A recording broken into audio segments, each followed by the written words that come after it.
In the world of hip-hop, beefs have escalated to unfathomable heights. The biggest artists in the music industry square off with each other while record sales soar. Even with the knowledge of how violent some of these beefs can become, artists sensitive to the criticism and aware of how that criticism can affect their bottom line strike out on record or by other means. Regional artists in the South and Midwest who have had to fight especially hard for their respect have created their own style of beef. While artists contend with the pressures of fame, they now have the added strain. In a volatile, brave new world, they're trying to ensure their personal safety and that of the people around them. There's always gonna be somebody to come over you and overstep your boundaries. A lot of people gonna do whatever it takes in order to make it. If that's how you feel, homeboy, then come out and say that to me. Don't shit on another nigga, man. Don't shit on him unless you ready to go to fucking war. If I didn't know that I could beat the shit out of a nigga when I saw him, or I ain't gonna pull my pistol out, or it's not a real legitimate street beef, then I wouldn't even engage in it. When you have beef, it's a problem. There's certain people that you can't even have a record beef with because it's gonna turn into a street beef just because of the kind of person that they are. That's all it is. It's fucking music, bro. That's what's so fucking sickening about this shit. It's music. Real beef not gonna be on wax. All that other shit, all that talking back and forth, that's just a gimmick. Niggas trying to sell records, and they need to leave that shit alone before they get somebody hurt. That's beef. It don't let up. It ain't no sleep. It ain't no resting with that shit. Fuck you now and fuck you later. It's beef 3. Beef 3. Oh boy.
Everybody know 50 grew up out here and whatnot. He grew up with us.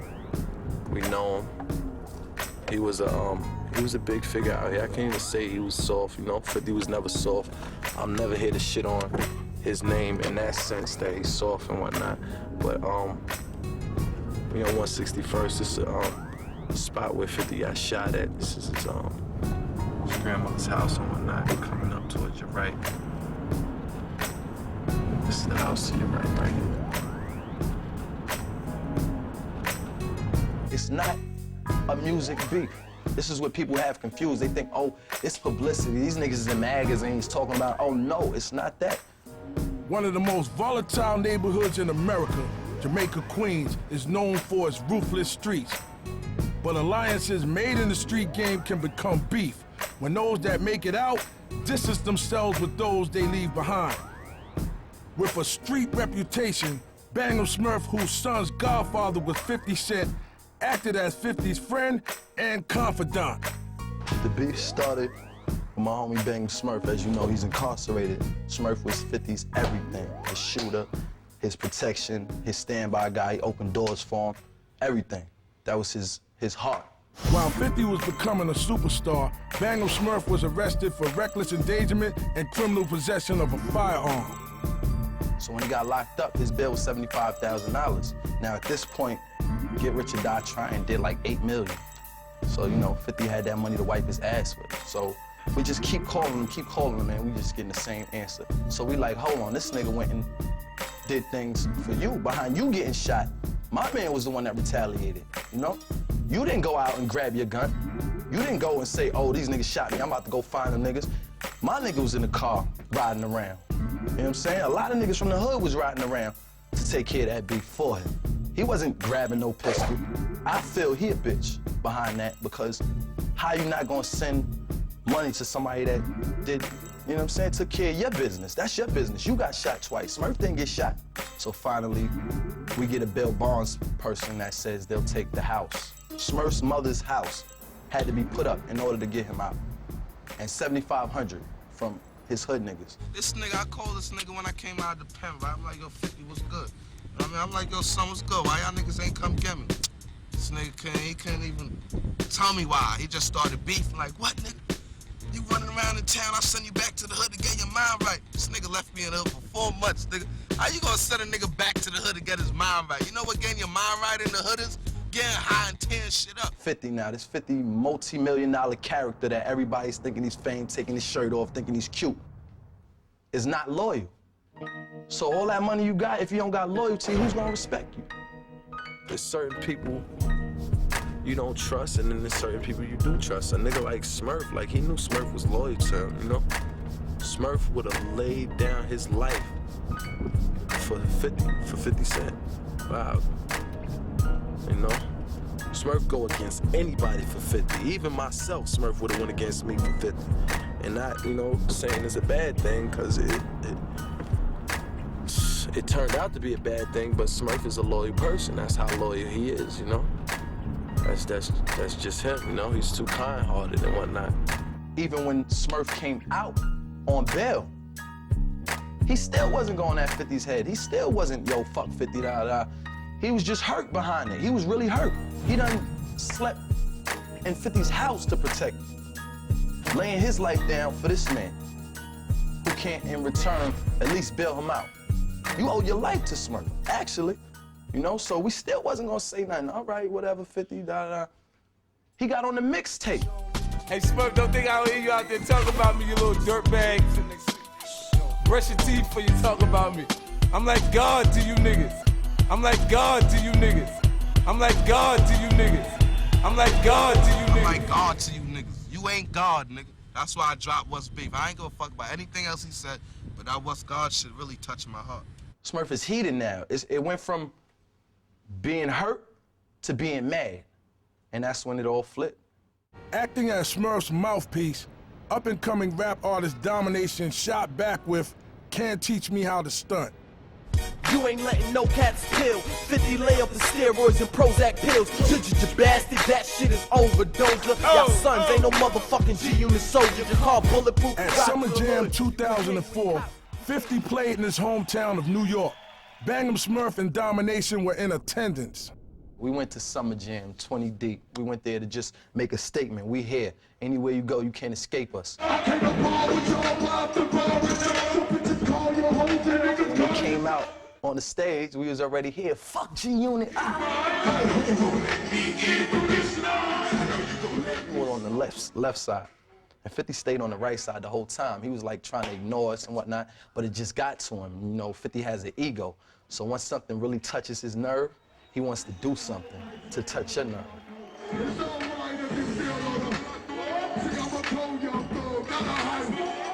He comes over with a bottle of water. Now I'm thinking he gonna throw the whole bottle of water at us and cause some damage.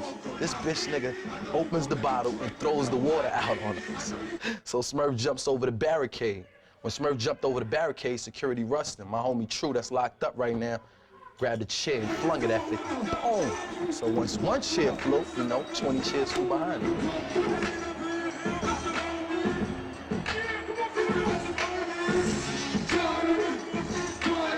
Now we threw chairs at them niggas. They ain't throw them back, nothing. Nothing. Their security guard tried to throw one back, but. Yeah, what's up, man? What's up, New York City? I'm out of trouble, motherfucker. What's up? We all wish that it could end, but you know, once somebody does something that is so crazy, like, your killer instinct kicks in. 50, fuck you. And he know why, man, cause you're not real, dude. You're not at all, man. For real. It's loyalty and it's betrayal and there's nothing in between. And we loved you, man, real talk. Niggas loved you. Niggas loved you.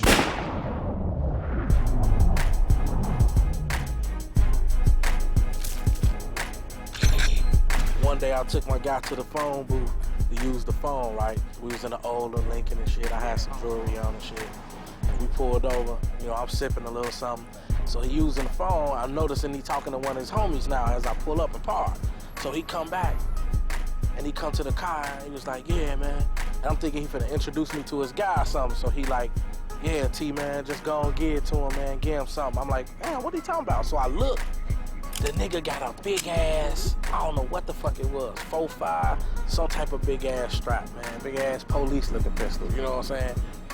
Looking with a straight evil look in his face, like, man, give me that shit. He's like, what the fuck you got, nigga, woo woo? Then my guy said, man, Twister, just give it to him. Then he said, Twister? He was like, Twister?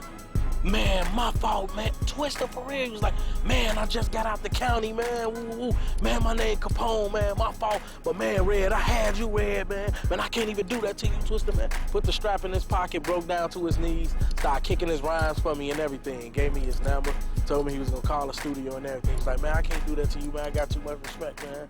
Spit for me. He was like, I'll holler at him. Left.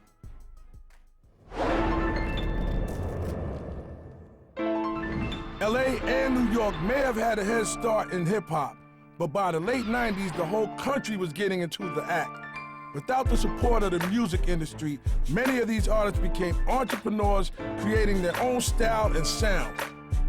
With a unique, super fast delivery style that the Midwest could call its own, tension mounted between Twista and Bone Thugs and Harmony over who originated the style. Twista was the first nigga, you know what I'm saying, that made it be known in the game that could rap fast, flat out. But when he did it first, you know what I'm saying, it was like niggas wasn't picking up on it. So Bone came out with it, everybody loved it. So Bone really put it on the map. Honest to God, man, I really couldn't tell you where the shit came from. It was just like, boom, we came up out of nowhere. And I guess since we was the new niggas on the scene, you know what I mean, everybody wanted to pick a bone with Bone Thugs and Harmony. Showed up, fucking at the room, so drop it on down when them into the room, them doom. And I'm shaking the dice and hit them in naturals on them fools. I never really understood it because our styles really, to me, wasn't like how Twista was doing it. He was rapping fast and doing his thing and all that, but he wasn't flipping it with the harmony and all that type of shit, you know what I mean? Wanna give me for the wood, better get the whole motherfucker hood to come and give you some backup. We can get into it if you wanna do it. I'm leaking the fluid out of the bodies that wanna come at this. Like, for some reason, that style, you know, everybody wanna claim that style or whatever, but, you know, we all from the Midwest. I wouldn't say it was a Midwest thing, because we from 99th and St. Clair, Cleveland, Ohio. We was always trying to do us. We was always into us. 5 niggas always stayed to theyself. I never bought Twista shit. I never heard. None of my friends never brought it to me like, listen to this, or none of that shit. In the beginning, it was a couple dudes who said we had, you know, we supposedly had Big Day style, you know what I'm saying? But niggas ain't knowing, you know what I'm saying? We had never been outside of Cleveland. Maybe somebody got into his ear and said, oh, you know, they trying to do you, or, you know what I mean? Because that's how it came to me. Motherfuckers got in our ear like, yeah, you know these motherfuckers said y'all stole their style, and that's where it came from. After I heard about niggas had beef with us, that's when I started paying attention. Now watch for bees on the stage, we gonna blaze. Down the first of the month, cause the worst for the blood. What would you compete to be doing? Now you gon' see easy soon. Finna boom, on a reaper. Cushion, cause the reaper still rushing. When I reach and start busting, I'm a bow crusher. Quick county or nothing, ain't no bluffing.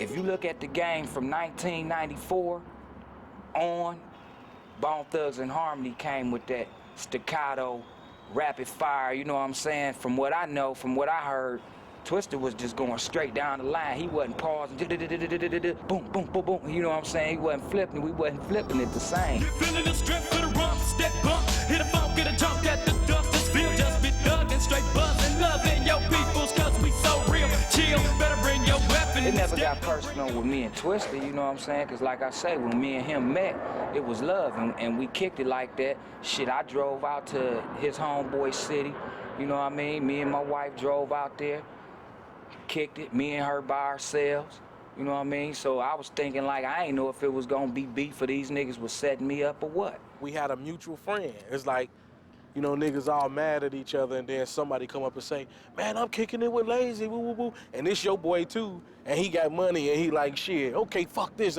I want y'all to do a song together. I'm gonna pay both of y'all to get on this song. Y'all gonna do it. It's like, man, you know what I'm saying? We had a mutual homie that was so down that we had no choice but to get cool, like, as far as me and Lazy, you know, and that's what kind of diffused the whole beef situation. He came to me like a man, I came to him like a man. We talked about it, figured out that it was all bullshit that was in the air, and shit, we dropped a motherfucking jewel, Midwest Invasion.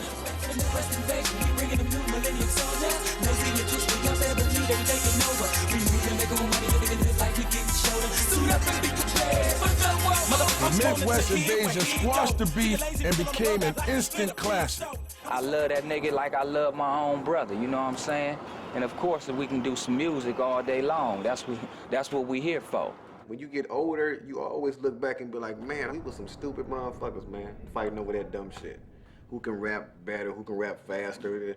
That shit young-minded people think about, you know what I'm saying? But once you older, if you make it to get that old, if you get that chance to really reflect back and be like, man, that shit was dumb as fuck. That's all you can do. You live and learn. You make a mistake, don't make the same mistake twice, especially if it don't kill you.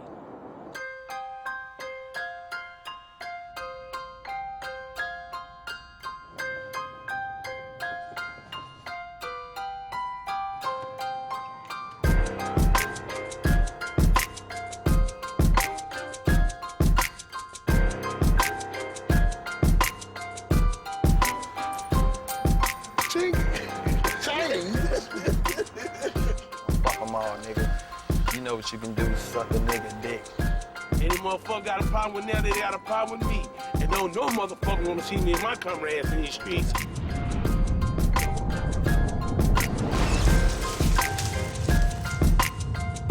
Few artists have single-handedly lifted a city from obscurity to prominence. But if one artist is recognized for doing so, it's Nelly. His name is almost synonymous with St. Louis. Maybe it's because of his album Nellyville, which sold an amazing 9 million copies, becoming the second most successful album of 2003. Nelly introduced a brand new flavor of countrified Midwest slang to hip-hop. Nelly's fame also gave him the ability to control the tightly knit scene of St. Louis and help out other artists by providing financing, studio time, and opening slots for his tours. But the long line of other artists ahead of him and a lack of recognition caused one of Nelly's emerging artists, Chingy, to become disenchanted. When we first took Duke back out on tour, back before he even had a deal. So we doing these shows, we rocking these shows, and you know what I mean? It's like they seeing us, but at the same time, they not seeing us, you know what I'm saying? We felt like, when we took him on tour, man, they don't even come watch us perform. You know, part of the reason why we took you on tour out there before that, so if the show started at 8 o'clock and y'all going at 8, we don't go at 9:30, so we ain't got to come to 9 o'clock or 8:45. So that touched me. We got to say the fans, they want to come and get autographs from us. Yeah. And you know, so we give autographs, and they shut that down like, nope, Well, ain't nobody gave us shit like that. Ain't nobody in the motherfucking house bought a ticket to see no Chingy. Instead of waiting for a deal with Nelly, Chingy got his own deal with Ludacris's DTP label, releasing the multi-platinum selling album, Jackpot. Duke didn't want to wait. Duke went out, he got his own deal, still was love. I gotta find out you got a deal from somebody else on the radio? I guess I was getting too big. I guess my status was growing, you know what I'm saying? And I don't know if it felt like a threat to him. I don't know what type of nigga with millions of dollars would be tripping off another man coming up trying to make some money too, you dig? We just saw it as people coming into St. Louis trying to take advantage of shit that we built. The people outside of St. Louis, you know what I'm saying, trying to come in, steal bits and pieces just because it's hot right now. They're not really giving a fuck about the artist or the person that's in it. They just coming in just trying to steal bits and pieces. It's just him being him and not to want to see nobody do good, see nobody come up. Nelly also felt disrespected by Chingy in the press. For him to say that Nelly and the St. Lunatics didn't have no part in him getting a deal, it's like saying Run DMC and them ain't got no bearing on me getting a deal. Everybody that come out help the next motherfucker, you know what I'm saying? And that's all we was trying to say. It's like, oh, man, don't sit up here and open up magazines and say, well, these niggas ain't had nothing to do with me getting no deal. Nigga, you was on tour with us. We got you on tape with your jersey on backwards, standing on the side of the stage like you want to be a lunatic. I wasn't just your average guy, just out there walking around, just want to be like him, want to be like him, want to be like him, and follow. I'm not a follower. When I was out of town on the road doing our lunatic thing, where you at? You in St. Louis at my house, in my basement. You and my little brother, y'all in there eating my food. I'm sitting at home, my wife giving you $100 and seeing y'all go out of town, sending y'all money and helping y'all. Ali really want to be where he at, and he's not.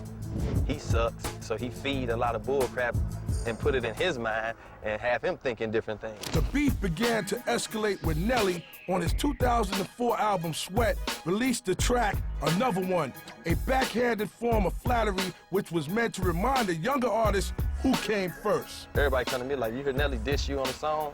And people was telling me about it before the song even came out. I tried to listen to it and get something different from it, to be like, well, and I know it's probably, to other people, it seemed like just a couple lines that they may have said, but listen to the song called Ain't Another One. Never find another one. I like the way you do that right there. You just remember why you do that right there. I made it tight to be country. They thought country was bummy. Until country start making money, now they all in Kentucky. I listened to it a couple times, seeing if I can get something different out of it. But I took it as it was basically a shot to me. They said, I like the way you do that right there. You just remember why you do that right there. That's all I said. I could have said, fuck the way you do that right there. Or pussy ass nigga, why you do that right there. Now, that's what I should have said, obviously not. But I didn't. I thought it was bold. You know what I'm saying? Like, you just this big king or something. Like, I need to just recognize or something. Nah, Lil Dirty cool. I like the way you do that right there. So I was like, well, that's how he feel. I'm gonna say something. I heard that song, boy. It ain't another boy. Better keep my name out your mouth. I'm on some others, boy. I've been discovered, boy. That's why you hating, boy. They like the way I do that right there. They relating, boy. You keep talking about me. I ain't at home all the time. You're gonna have to deal with some niggas that know me. When they see you, they gonna want to know what's up. This shit come down to the streets. If we ain't got the streets, you ain't got shit. Says we worried about Chingy, we not worried with this. Where's we worried, man? He didn't start dissing until his record started bricking. Once he threw that Powerball bullshit out there and that shit started tanking left field, then that's when he came out with the diss record. Kiss my ass with that bullshit. At the Radio Music Awards in Las Vegas, Chingy approached Nelly to squash the beef. I'm at the gambling table. The nigga comes up in Vegas and he's sitting like, yo, man, I just want to talk. I said, okay, talk.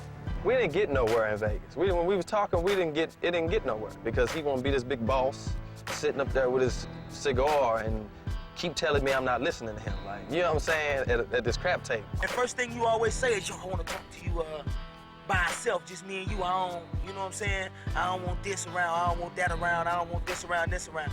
You know what I'm saying? I'm trying to tell him, like, yo, don't nobody control me, B. Whatever I can say in front of you, I can say in front of everybody out here because it ain't gonna be no contradiction. You ain't listening to me. You ain't listening to me. You not listening to me. I said, okay, talk. See, well, first of all, man, you ain't just recognizing me as a man. I said, dog, I respect everybody as a man. I'm drunk, he drunk. We not getting nowhere. If you trying to say we both was drunk, nigga, I don't even drink like that. You know what I'm saying? He trying to say we both was drunk or whatever. So dude talking. And I'm like, all right, Chingy, that's cool. Big Bob came and told me you wanted to holler, so I don't need nobody to come talk to you for me. I said, damn. Some bull crap. That whole conversation didn't get nowhere. He was standing right here. He ain't had nothing smart to say. When I see dude and them, it ain't no words and nobody speak. Nigga was humble, head down, didn't even look me in my eye. Or if you do speak, you know what I'm saying, like, don't acknowledge. But it still was so-called cool, so I said, all right, the Dirty, we'll holler later about the situation. You know what I'm saying? Let's go gamble, we're gonna go up to the party, let's have some fun. I did respect you.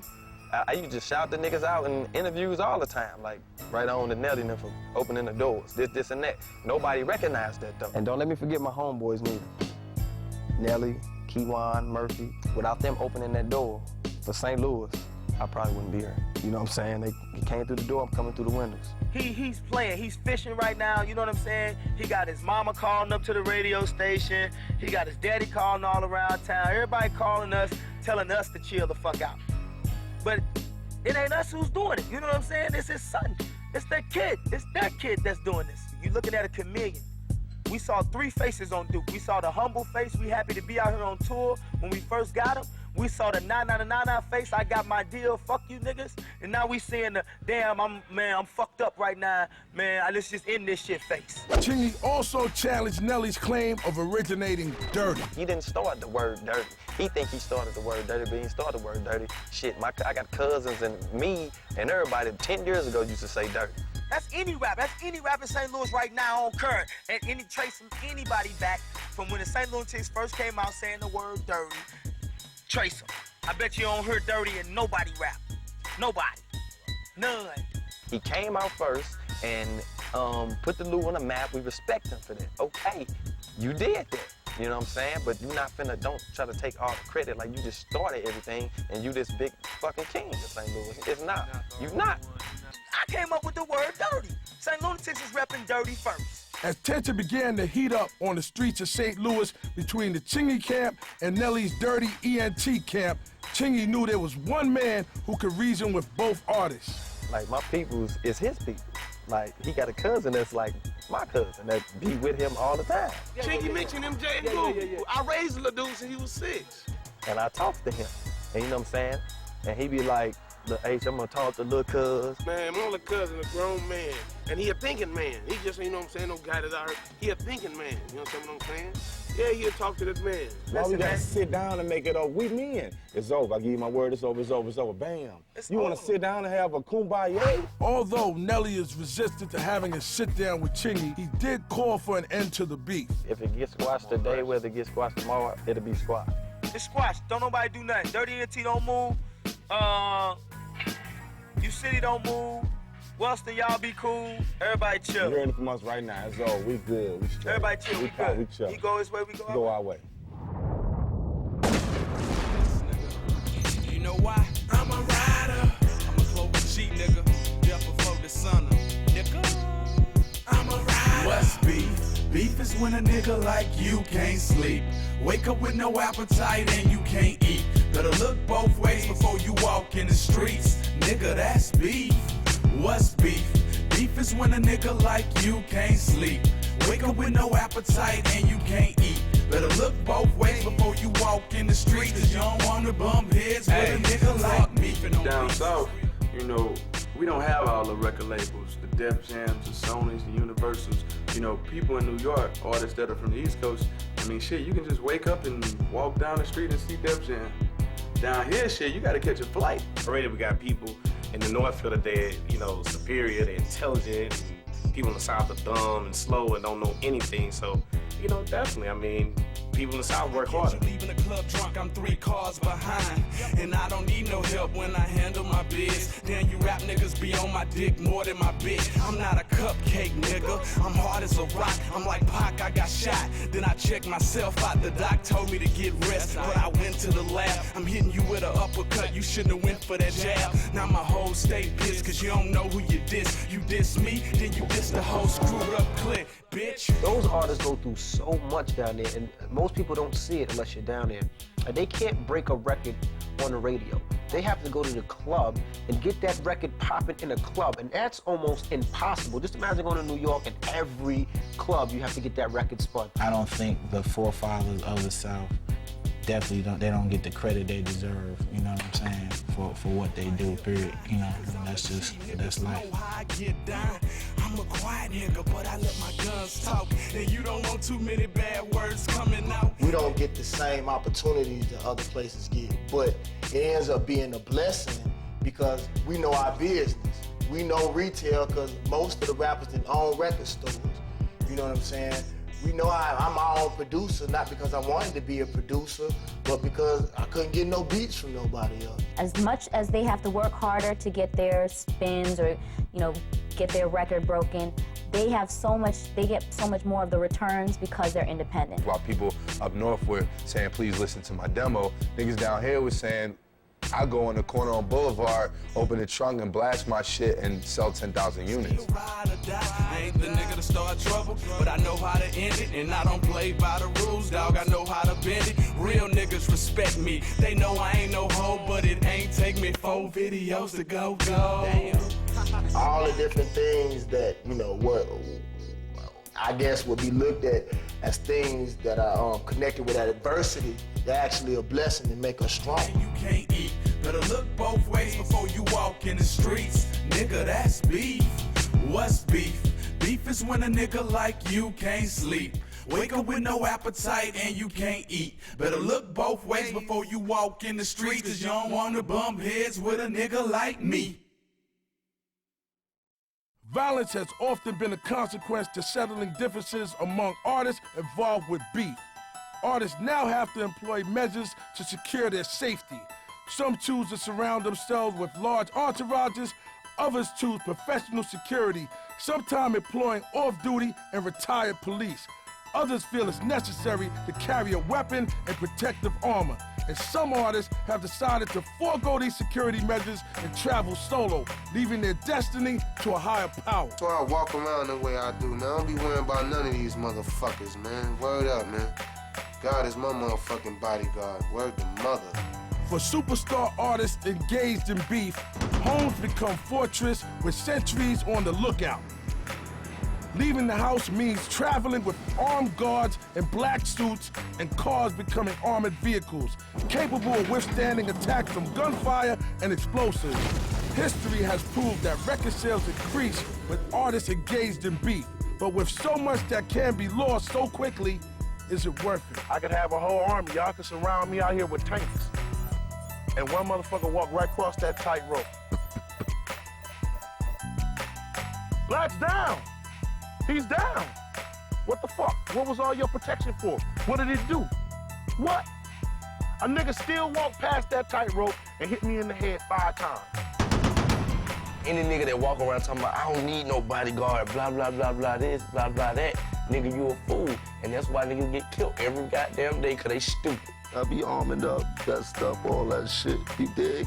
And yeah, you might see me in a couple places with a blacked out vehicle and a nigga with a badge or something, yeah. I'm the first one to see somebody like, look at this nigga. This nigga got 3 bios. This nigga's pussy. You gotta play it smart sometimes, you dig? But the goons is always with me. My niggas is always with me. I ain't hard to find and I ain't hard to touch. You smell me? I'm not a prisoner of this shit. But at the end of the day, some crazy shit happened.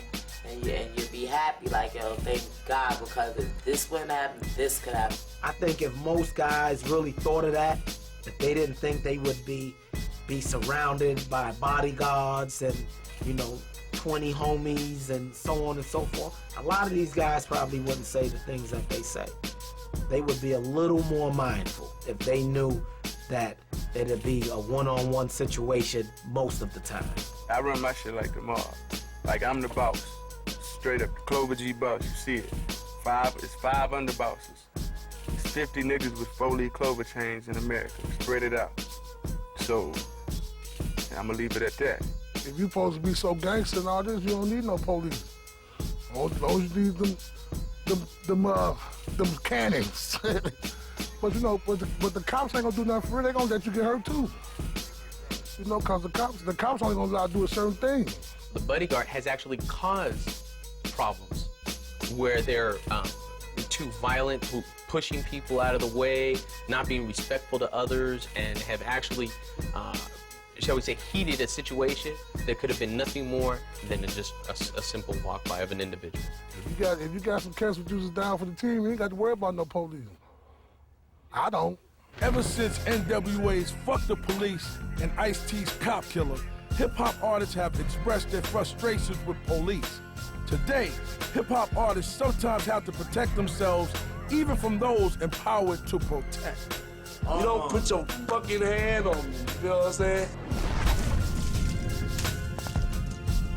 In Orlando, Florida, recording artist Little Scrappy performed at a benefit show helping to raise money for Dr. Phillips High School. Police were on hand to provide security, and Little Scrappy would soon learn that no good deed goes unpunished. The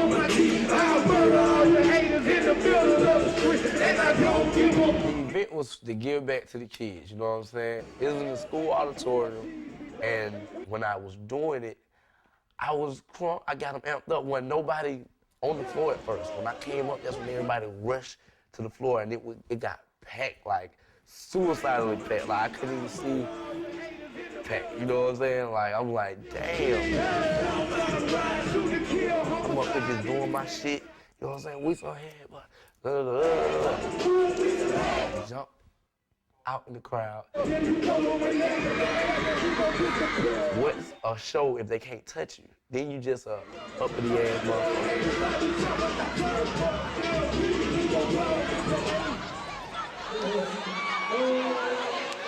The crowd was so amped up, they cut the music off. The cop took the mic, was talking to the kids. One of my managers came up, they was like, instead of you trying to be a superstar, why don't you jump down there and help them kids down there? Throws me back the mic, turns around, and just bumped up to my manager. You know what I'm saying? So we were like, hold on, that's some nigga shit. That's like some street fighting shit. That's when it all started. Like 100 cops got on stage, man. He grabbed one of my producers and, hold on, can't push him like that. You can't do that, that ain't right. You know what I'm saying? I said, that ain't right. You know what I'm saying? He let him go, and he broke through the whole crowd and just pushed me off stage. And when he did that, I lost it. You know what I'm saying? I lost it. I was ready to fight one of them. You know, I was like, I was on some real, let's fight the police type shit. I was like, you know what? Fuck the police. If I don't get no goddamn justice around this bitch, y'all motherfuckers gonna learn, goddamn. They didn't want to handle the situation. They wanted to handle the situation. Like, they wanted to fight us. They took out their tasers, their guns, doing me like this, shut the fuck up and shit. And I told them, what you gonna do to me? You gonna shoot me in front of all these kids, and they see, and everybody see I ain't did shit to you. That's what you gonna do. You gonna fuck yourself up, and that's what they did.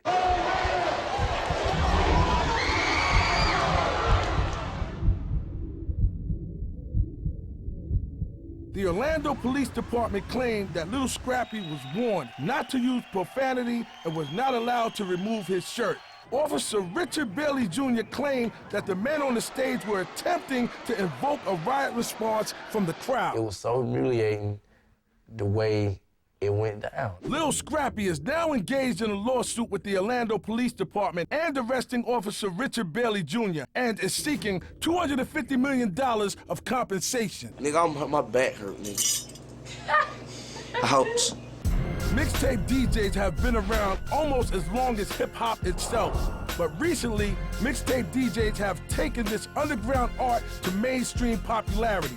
Mixtapes, usually a blend of different artists and producers mixed together with a variety of different beats.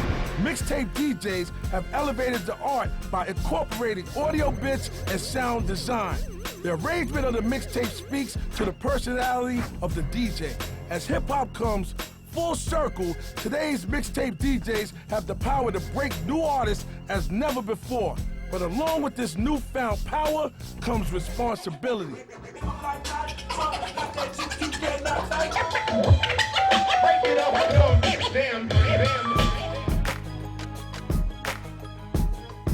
DJs are the key thing in hip-hop music. I take with the music and we give it to the people and we give it to the streets and we bang out. You know, the artists bring the music to the DJ, we bust our ass, and you know, we out there on the front field working every day. We get the music to the people. DJs were a medium, you know what I'm saying? Like, even with the beef shit, you know what I mean? Like, I don't have the beef with Lil Flip, you know what I'm saying? But, you know, T.I.'s my man, and I roll out with T.I., so, you know what I mean, that's who I'm riding with, but at the same time, I am a medium to get it out. This is one DJ game, it's called, I'm gonna play the middleman between artists. You know what I'm saying? I'm gonna get your diss record, then I'm gonna let the next nigga hear what you said about him, and then he gonna get a diss record, and I'm gonna make money off of both of you motherfuckers. That's what DJs play. That's the DJ game of the day. And it's not a lot of them doing that. It's the new DJs who really don't know what the fuck they doing and really don't know about the respect level in hip hop. And those are the DJs that they go get records shoved all in their asshole when we catch them. And they know who they are, man. So I don't even gotta, you know, I catch you at the after party, you know, doing your little thing, ever, and punch you in your fucking mouth. Everybody in most of the mixtapes play street politics, so, and that's definitely something you don't do in a mixtape game, you know what I mean? That's just something, that's a no-no. There's been lots of instances throughout, you know, time where it's like, you know, the artist was kind of taking matters in his own hands and, you know, went and beat down a DJ. You know, so it's definitely, you know, you're definitely worried, you know, when you're putting out some shit that you know you're not supposed to be putting out. An example of playing one side against the other happened when Young Buck asked T.I. and Ludacris, who were beefing at the time, to appear on the Straight Outta Cashville record on the track Stomp. Both people got in touch with my people, and yeah, and I did it. That's your nieces and your nephews, shit. The real niggas see the difference between you and this. Me getting beat down, that's Ludacris. You know, Luda heard the song, asked to get on it. If we would have went in there at the same time, and we had intentions on going at each other on the record, then you'd have heard a different record. It was a little unfair because Luda got on the song after the T.I. verse was already laid down. So pimpin' be easy, quit catching feelings, cause you worth a couple $100 grand and I'm worth millions. Nobody's thinking about you, plus your beef ain't legit. So please stay off the TIP of my dear. That was some real foul shit. You know, it was like, okay, I got this man on track, but I'm gonna go to this man and say, look how he talking. He didn't give him. In other words, it wasn't no fair situation. That man didn't have enough time to respond to that man. The public doesn't know this, but, you know, the reason why there's no response to the Stomp record or T.I.'s not on the album version is because Chris, Shaka, Jason, and T.I. sat down and squashed all that shit before that shit even hit the public. MCs have always boasted about their prowess on the mic. LL Cool J once proclaimed himself as the greatest MC ever, creating tension with Ice-T, who took that pronouns personally. Fortunately, that beef was squashed by Africa Bambaataa and the Zulu Nation. Recently, one of Atlanta's premier MCs, T.I., has proclaimed himself King of the South. In a region known for its self-made millionaire MCs, some have taken issue. A lot of people have had objections to this whole King of the South thing. And most of this shit all stems from that. Most people and most artists is gonna rate themselves just what they is and how they feel in their heart. T.I. understand and feel he done did a bunch of work in this music industry, in these streets, and the game, period. He feel he done paid his dues, and you got to respect that. You gotta be a worthy king. You gotta be a humble king. You gotta be, you know what I'm saying? I'm willing to sit down and holler at anybody with some sense. LL say he's the greatest rapper, and niggas went at his head. Nobody went at T.I. So he is the King of the South.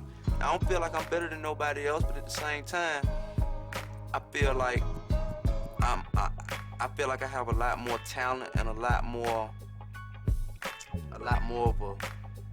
of a solid background than a lot of other people who get credit for a lot of shit that they ain't really do. You let me know what movie you watched in the beginning of the movie, you seen the king, and at the end of the movie, he wasn't dead.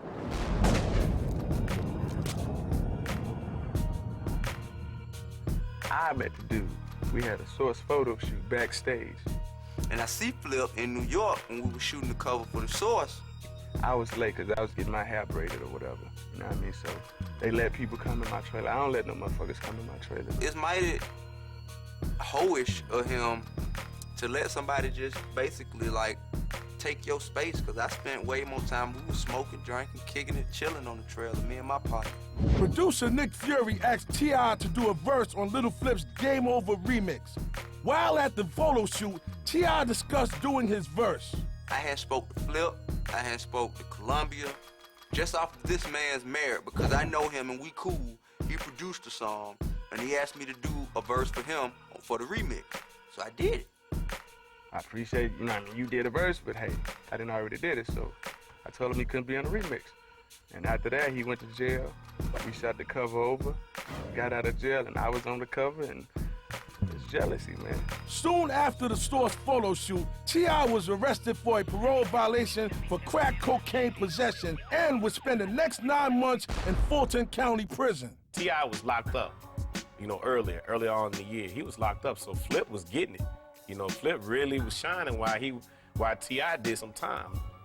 The story goes, and you know what I mean, I say that because I wasn't there, but there's this event in Atlanta called Music Midtown. Flip was backstage with some girls around. One of them happened to be a friend of Tip's girl. They were there, he was there. He trying to holler at him. I guess he trying to get him to cater to him because of his success or whatever. Flip was talking some shit, you know what I'm saying, about, you know, I'm the King of the South, or T.I. is this, T.I. is that, blah, blah, blah. So he like, you gonna see I'm running this, I run the A. You gonna see I run this, that, You know, the girl, you know what I mean, being who she was, said some shit to Flip, got him a little riled up. And he like, looking at his partner, I know you ain't talking about T.I. You know, giggling under his breath, whatever. All right, cool. They're like, yeah, that's what we talking about. Okay, well, I got something for him. Just wait till I get on stage. So he went right to the stage and said, you know, who's the king of the South? Who's the king of the South? Everybody said T.I. The whole crowd screamed T.I. Flip said, fuck T.I. Tell T.I. I said game over, and would drop game over and do his show on that. This is all while I'm incarcerated. And these girls, like, little does he know, are friends with my girl. Like somebody said that they had it on video. He say he got the tape. Show the tape, nigga. You know why the tape ain't surfaced? This is a fucking lie. This shit, I ain't finna go to no nigga town and disrespect nobody in a town. You feel me? That's like a spit in the face. It's really flabbergasting to me. At the Music Midtown Festival, some artists didn't show up, so promoters asked Little Flip to do more songs. So I went back out there. I did a couple of new songs and I did one freestyle. And the hook, this how the hook go. It say, you know my favorite rappers Tupac and B.I., but I ride 24s just like T.I. I'm hopping out in chinchillas, you wearing Levi's. That's what I said. I never said fuck this nigga. And after the fact, I did the same freestyle when I had my access granted on BET for Sunshine video.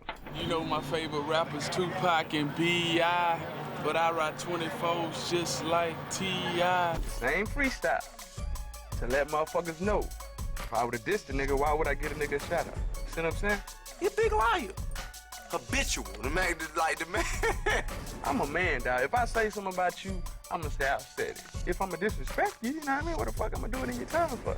He say he got the tape, show the tape. Put it on the internet, show somebody. Cause it don't exist. If I had a tape, I'd show that shit. While incarcerated, T.I. convinced prison officials to let him shoot a music video as part of a work release program. During the video shoot, another inmate escaped. This chick, this whole other incident, tried to break out of jail, did break out of jail. I went through all the proper procedures and got approval from an employee over there. He said, all right, well, look, I want to make this happen for you, but let me get back with you. I got to ask somebody and, you know, get the okay first. They hit me back. I'm like, yeah, it's cool. But when the escape took place, a lot of people say, nah, I didn't say that was all right. Many blame T.I., but eventually prison officials concluded that the two events were unrelated. So when T.I. got out, he was just like, shit, I gotta, you know, the motherfucker can't take my spot. Because a lot of people in Atlanta did fuck with Lil Flip.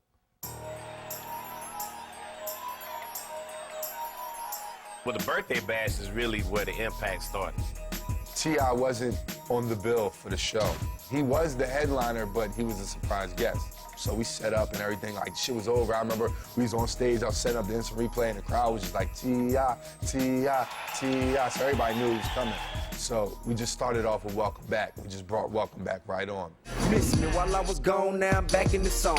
Got a message for the nigga who attacking the throne. You gon' make me put this heater to the back of your dome. Flip your little ass from the front to the back of your home. We pulled up. You know how you can kind of hear who on stage? Our DJ got out. You know what I mean? When you get to the venue, your DJ gets out first and go get ready to set up. So I think word got to the stage that Flip was there.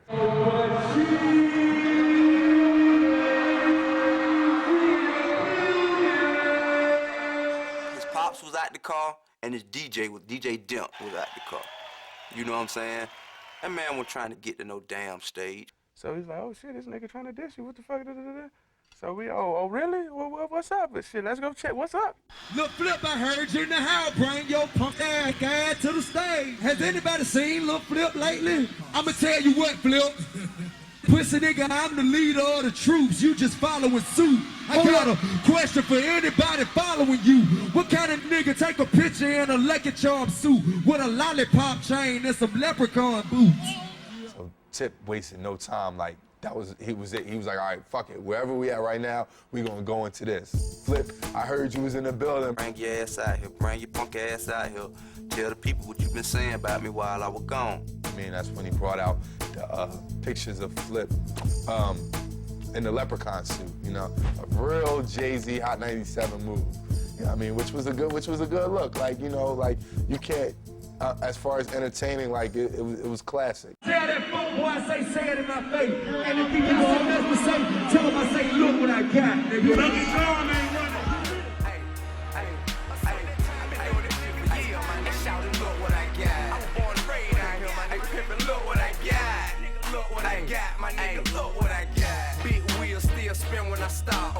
Presidential roll, go. Right then, the whole sound in the stadium just shut off. We was go get out and go up there, and they were like, man, you know, if something go down, security, police, all these motherfuckers like, hey, man, listen, they just shut this shit down. Now, if I'm at home and I diss a nigga, they ain't gonna cut the music off on me. When he was at home and right after he dissed me, they cut the show. He sent his father to call me. Like, his father called me before they came to the birthday bash and was like, hey man, can we squash this? And you know, yada yada yada, trying to, you know, just trying to mediate. So I was like, honestly, man, you didn't get him in this situation, and I don't see very well how you could get him out. You wasn't on the stage with this man when he was talking down. I mean, you definitely aren't aware of his every action and his every statement. So, I mean, that man need to stand up on his own too. When I heard him in interviews, like, yeah, I wouldn't send my daddy to go handle my business. I didn't send him I didn't tell you, hey, call this nigga. He did that shit on his own because he my daddy. And he from the streets, and he my daddy. You dig what I'm saying? So, ain't no nigga gonna give a fuck about you more than a motherfucker that had you. You see what I'm saying? So when he put his name in there, like I sent him to go handle that shit, that's when I'm like, okay, you go disrespect my dad like it's all right, well, cool. Now it's serious. Then he went and he did a show, I think the next night or the night after, and I think he digitally imposed my head on top of an Ethiopian's body. Okay, that's cool, but like, that's fictional. This is make-believe what you're doing here. What I came with was facts. This is the truth. You dig what I'm saying? I think that's when Flip went to London and did the Tim Westwood and, you know, was pop saying, you know, he's 500,000, I'm a platinum artist and you're a gold artist and all that type shit. He went way over to the UK, way over the UK on a radio station, did an interview and a little freestyle about me. First of all, I'm a Clover G veteran, and y'all already know who I'm better than. Y'all know T.I. can't fuck with me. You a featherweight, you don't even weigh $150. Nigga, you lucky my plane got delayed, cause I would've knocked your punk ass off the stage. You a 7-time felon, what you care about a case? Yeah, you got out of jail early cause you working with the state snitch. You a bitch. Right after that, I remember we sat down, was like, yo, it's time to do the tape. Got Scarface on the phone, you know, Tip talked to Scarface. Scarface said, you know, I never seen this nigga in the hood. Say he from your hood. Nah. You know, like, I ain't never seen that nigga over there, man. C-Note out of Cloverland, you know, Dirty Red out of Cloverland, man, but I ain't never seen this nigga before, man. The nigga hiding behind you like he trying to put you against me saying, yeah, man, you know, Scarface the king of the South. Niggas know what I am. That shit petty to me, homie. You ain't never ever heard me say it. You know what I'm saying? I don't want to be no king of nothing. Feel me? Nigga, you can have that shit. He said, him and Scarface, the names he said was C-Note and D-Red. That's D-Red, that's C-Note. That's what they said. They said C-Note and D-Red was original motherfuckers, gangsters, hood, all that Bob Wild, all other shit, know the game, and who's the truly bona fide niggas that Tip Drill need to get in contact with. All right? Well, these niggas are sitting right here. Official. Thanks for the promotion. Y'all all heard that shit. All y'all got the mixtapes, y'all heard that shit. Well, the two niggas are sitting right here. I just want to state that, you know what I'm saying, he entitled to his opinion, and even if he don't want to be, to me, in my heart, you know what I'm saying, where I'm from and how I grew up and who I grew up listening to, shit, he the king of the South to me. Because I'm from Houston. So who else would be the, you know what I mean? What the fuck? Scarface. It's not a question of who's the better MC. It's nothing about talent. It's nothing about lyrical ability. It's nothing about that. Those are not the grounds for this altercation here. I didn't spit with the best of them and held my own. I didn't fucking did tracks with Ludacris, Cameron, motherfucking Nelly, Mario Winans. Like, I can get on a track with anybody. His whole fucking album is about crack. It ain't about your jail record will make you your success in the rap game. But the nigga went to jail for tickets. Cause he ain't paid some tickets. You can read my fucking rap sheet. Pistol charge, dope charge, pistol charge. Tickets, man. Come on, gangster. I mean, come on, man. What is that to contest? Like, the man ain't from Cloverland. I am from Cloverland. He ain't from Bankhead, he from Riverdale. All that $22 million man shit, man, that's false. If you mad about one thing, you go talk about one thing and that's it. You know what I'm saying? What the fuck my deal got to do with the beef? If you don't like me, why you go get a grill like me? If you don't like me, why you do a song with Destiny Child like me? The name of my album is Underground Legend. Your name, Urban Legend. Come on, man. That's some girl shit, dog. It wasn't my business to say that you ain't really from this hood that you've been claiming. It wasn't my business to say, okay, you really can't rap for real and you had people writing your raps. It wasn't my business to say that you claiming you got this much money and really you're not even receiving residuals from your own project. That wasn't my business to say that. But now you gonna speak on me? All right, cool. Now I'm gonna hold a mirror up. I'm gonna show you who you are. There's nothing to talk about a nigga, man. That's what we used to do in high school. Sit back and rank on a nigga, talk about a nigga clothes and teeth or whatever. That's easy. Next time you speak on my kids, next time you holler about I'm a snitch and all the other shit, I'ma see you. In March 2005, T.I. was on tour promoting his album, Urban Legend. While in Houston doing a radio promo and shooting a DVD, T.I. decided to head to Cloverland in hopes of exposing Flip as a non-Cloverland resident. As T.I. pulled into this notoriously dangerous section of Houston, right behind was Little Flip. Clover G underboss Black Al Capone punched T.I. A fight ensued, which was broken up when someone fired off a round from a handgun. You looking at a nigga who done took a bullet and wised up and learned how you treat motherfuckers, and you looking at a nigga who never took a bullet, been to jail, didn't learn how to treat motherfuckers from keep going to jail, and still go be ignorant. Soon after, Rap-A-Lot CEO and power broker Jay Prince initiated a sit-down where both sides squashed the beef. When you get older, you mature, man, and I'm trying to sell records and enjoy my money, be around, not be looking for niggas trying to do this and all that. And whether I like it or he likes it or not, even though we have an issue with one another, we still working toward the same common goal. That's to put the South on top. And that's that. Humbler off the back. Yeah, he come out there thumping them. So you guys, I mean, Game, made it big and everything. Do you guys ever see him back here? What? Game? See Game over here? What? No. Game? Have you heard that he moved out? I mean, where is he hanging out? Do you know? Hey, Shit, probably on the sunset somewhere. Tell them how niggas doing. They go 4-time platinum. They leave the hood, move to Riverside. He went 4 times platinum. Look what he gives me. Fuck Game. Game? Over here? What would happen if you ran into the Game? Oh, what? We'll fuck his ass up, probably. Shit, you know how we... Oh, my fucking God. man, that's fucked up. That's my nigga right here. With a pedigree of numerous industry shakers, by 2000, hip-hop in the West had fallen on hard times. As record companies looked elsewhere for artists, it would take the top East Coast rapper to anoint an underground mixtape king to resurrect the West Coast. However, the relationship with 50 Cent and the Game would get off to a rocky start.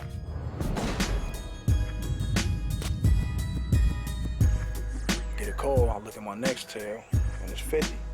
50 called like, yo, you did a song with Joe Buttons? I'm like, I ain't did no fucking song with no fucking Joe Buttons. And then the nigga 50 like, yeah, you did, nigga, it's on the Clue mixtape.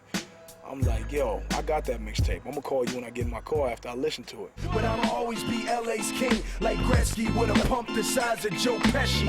A year ago, I was making moves. The closest I ever been to NY was Crush Groove. Now I walk through Manhattan, pants sagging, engrave my all-stars in the pavement. Sure enough, one of my freestyles, this nigga Clue and put Joe Buttons on the end of it. Gangsters do real things because gangsters have to. I should have a real gangster whack ya. Bang and clap, you won't aim it at ya. He should be in the G-Unit bid with all the gangster actors. And I'm listening to the shit and I'm like, damn, man, I did the freestyle for Clue. I did the freestyle for Clue. Like, you know what I'm saying? You might do a freestyle for a motherfucking DJ and I don't give the DJ the motherfucking authorization to put whoever you want on it, you know, especially not me. Don't put nobody on my fucking freestyles, you know what I'm saying? If I give you a freestyle, it's The Game featuring nobody. So I say, fuck it. You know, I'm killing the mixtapes now. Can't nobody really fuck with me on this mixtape shit, so I'm gonna put out 200 bars and running. And I'm gonna address everybody, you know what I'm saying? Any nigga that want a problem with me, or any nigga that think he got beef with me or something, I'm gonna address the shit in this 200 bars and running. It's gonna take me 10 minutes to get this shit off my chest. They tryna take me downtown, put me under the court, cause Joe Buttons told him I carry a gun in New York. And homie, that's strictly fact. He got ripped on wax, so he snitched just to get me back. People think I did 200 bars and running intentionally. I didn't do it intentionally. That's how much shit I had to get off my chest. And it was gonna take 10 minutes, no hooks, no bullshit. Fuck you, you know what I'm saying? I'm about to kill niggas. Get my DJ Clue on, sit inside Hot 97 with no tools on. And it don't matter if it's Sway or K-Slay, Angie Martinez, I take them back to K-Day. They act like they forgot about Dre Day. I don't rap for free, that's why they fired AJ. Fuck the Joe Budden shit, you know what I'm saying? I ain't even on that shit no more, cause Joe is, I'm gonna let him get his little, you know, his little bubblegum rap money, and I'm gonna do me. I'm gonna get back to my hood shit, my street shit, and I'm gonna address this faggot ass nigga Yuck Mouth, cause he know he a straight ass bitch. California has always had its eternal beef. Sides have been determined by geographical affiliation, gang affiliation, and business affiliation. With the West Coast heating things up in hip-hop again, even a state as large as California isn't big enough for the Game and former loonies Yuck Mouth.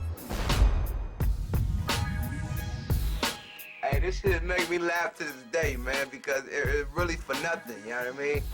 I seen the nigga Game at Jada Kiss album release party, you know what I mean? I got songs dissing 50 in the G Unit on the strength that this is rap a lot.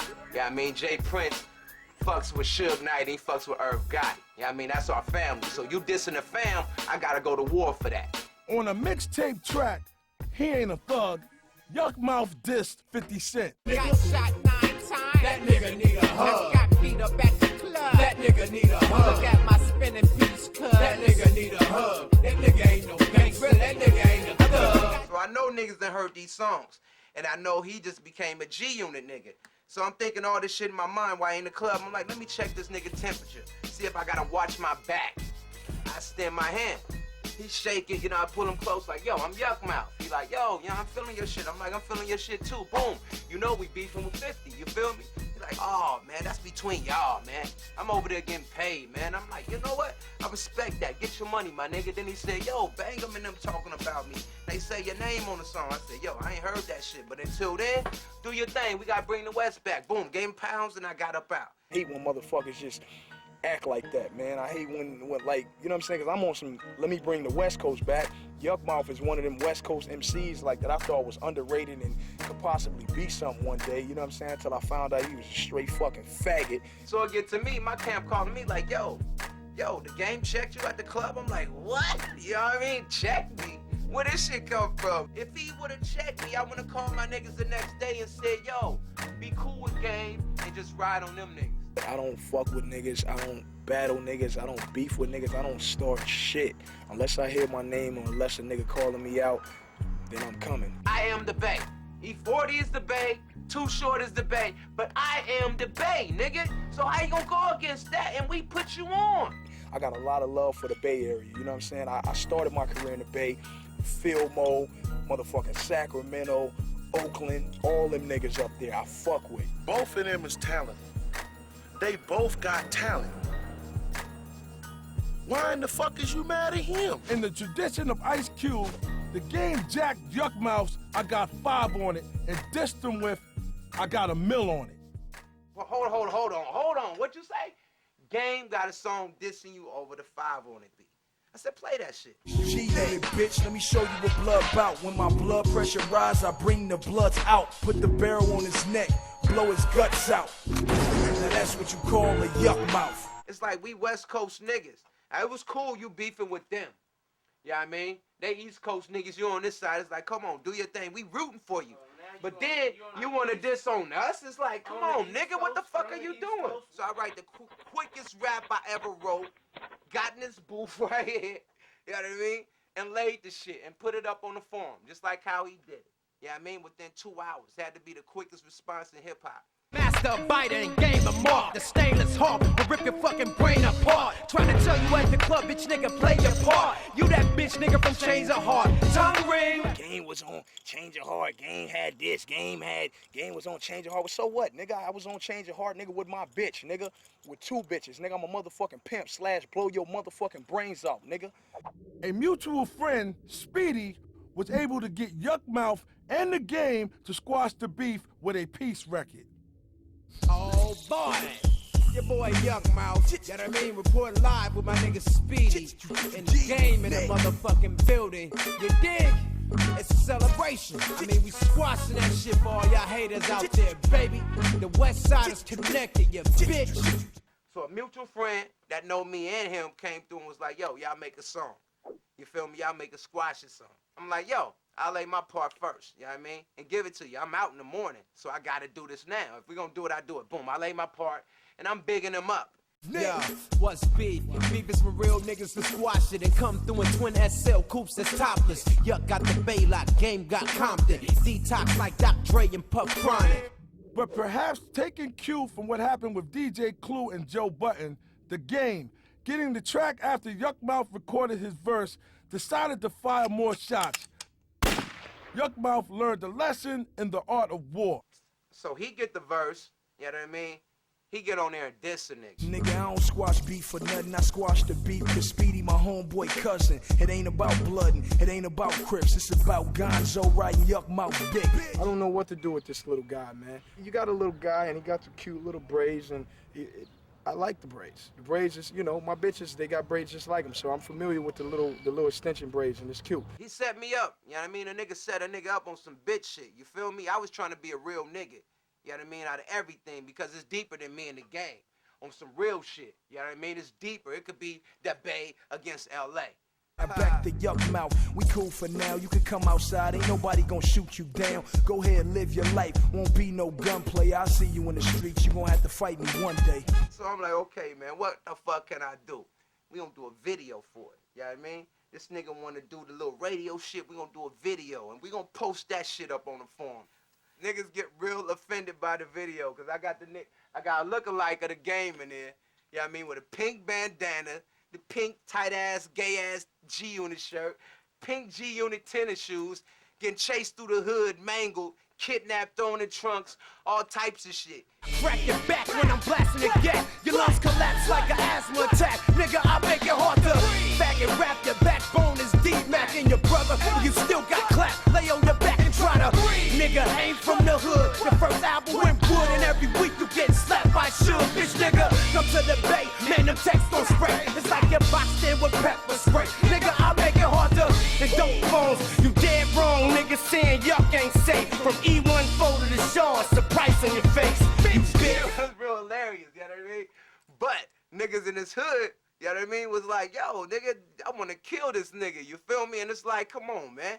You don't want no problems, so stop running around talking that shit, cause you a fucking bitch, nigga. And that's straight out my mouth, nigga. I'm the motherfucking Game, nigga, and you got it right. Nigga, I'm on Black Wall Street in Compton anytime you wanna find me, nigga. It's real hood shit going on, nigga. I got a motherfucking hole in my heart, nigga. I ain't no motherfucking, no pussy ass punk, nigga. I will break your motherfucking neck. What the fuck I'm supposed to do? Just chill like, oh man, that's the Game, man. He a blood and he got this kid. I don't give a fuck. I try to keep it cool. I try to be cool, but nigga, it's all over. Nigga, Yuck Mouth on the motherfucking internet talking some crazy shit, but I just seen you in the club, nigga, and you was all smiles and Hallmark cards, nigga. Now you talking greasy on the motherfucking internet, nigga, but when I see you, I'm gonna beat the shit out of you. Now, like, a lot of y'all shit, you know what I mean? It'd be like little hip-hop shit, you know what I mean? Kumo D, and that's hip-hop shit. You know what I mean? It don't come to no, you know, street shit, but we playing in each other's backyard. You feel me? You in my sandbox, I'm on your swing. Everybody wanna hate on the Game, man. I came into this shit with love for everybody, you know what I'm saying? Everybody, from the motherfucking legends to nigga underground, Mr. Underground. Nigga, I got love for everybody. I don't know why niggas wanna hate on me. I ain't done nothing to none of you niggas. Whatever they little beefs is, man, I don't feel, man, they should be able to come to it and be men. Fuck going on, Wax. Come see me man to man. Come talk to me. Don't go spread my shit on some wax or go do a little interview and downplay a motherfucker. Come talk to me like a man. We gotta end all the beef. You know what I mean? The whole rapper like G-Unit, the whole beef. You feel me? 50 gonna have to holler at Jay. I'm gonna have to holler at Game. You know what I mean? His brother gonna have to holler at my peoples, my bosses, how we rock. And that's how it's gonna have to rock, man, on some real street shit and industry shit. I mean, a lot of niggas gotta holler.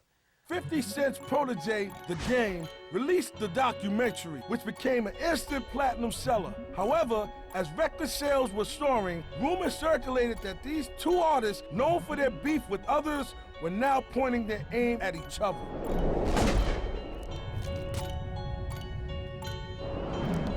You talking real greasy, you know? Somebody asked him where Game still with G-Unit. He said across the street around the block. He said his next album, he ain't doing nothing for you. You gonna sell like 500,000 copies. That's what he said? That's what he said. The first 3 records he put out, I'm on them. West Side Story, How We Do, Hate It or Love It. Those are just 3 singles to date. So every record that he's selling is based on me being on his record with him. I'm not gonna say that he didn't help with the project, because he played a small part in the success of the documentary. But he, you know, he did the things that he was supposed to do. We were all a camp. The things that Eminem did for him. You know what I'm saying? The things that Dre did for him. But you didn't hear Dre on the radio or M on the radio talking about they helped 50 with this, or Dre gave him in the club, or, you know what I'm saying? It's not about that. It's about us all making money and keeping it under one roof and everybody being successful. On the Funkmaster Flex show, 50 Cent and G-Unit stated that The Game was no longer part of G-Unit. That night at a concert in Long Beach, Game dissed all the members of G-Unit. Do you think Game has a problem with the relationship that you have with the rest of the team? I think he has a problem. I think he has a problem with my position. I think he'd like to be 50 Cent, like the head. You know how sometimes you're in a situation where anything could spark something to happen. And it was there, it been there. Kiss has been one of my homeboys from, you know, the early stages of my career on the underground mixtape level, and Fat Joe is a dude who I got love for in the streets. And I guess the spark was when Game said he didn't have no problem with Nas or them other guys. That was that spark that I guess that 50 felt was the last straw, and it was time to execute. I felt like what he was saying was disrespectful on the radio because everybody that I would have differences with at this point is cool with him. While Game was overseas, he was hearing things that 50 was saying, and then the Vibe magazine came out. I ain't been able to conjure up all the things that's been said and what's going on these radio stations, but I guarantee you when I find out, man, I'm gonna make my decision on, you know, what's my next move. G-Unit is here, 50's here, and Game can be anywhere in between that and probably even bigger than that. And you can't suppress that. You can't suppress that with just G-Unit. I wanted to be on Dre's level, on Eminem's level, and I wanted to be respected as that. I don't think 50 respected me in that aspect. I think he wanted me to be a G-Unit soldier, which I'm not.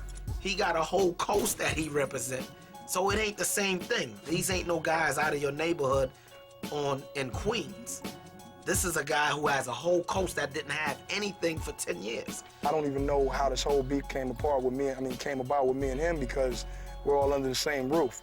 But he started it, and you know, I was ready to finish it. Have you two tried to sit down or talk about it? I haven't even had a conversation with him, but there's no need for communication after he's been that disrespectful. So this is unfixable. This is it.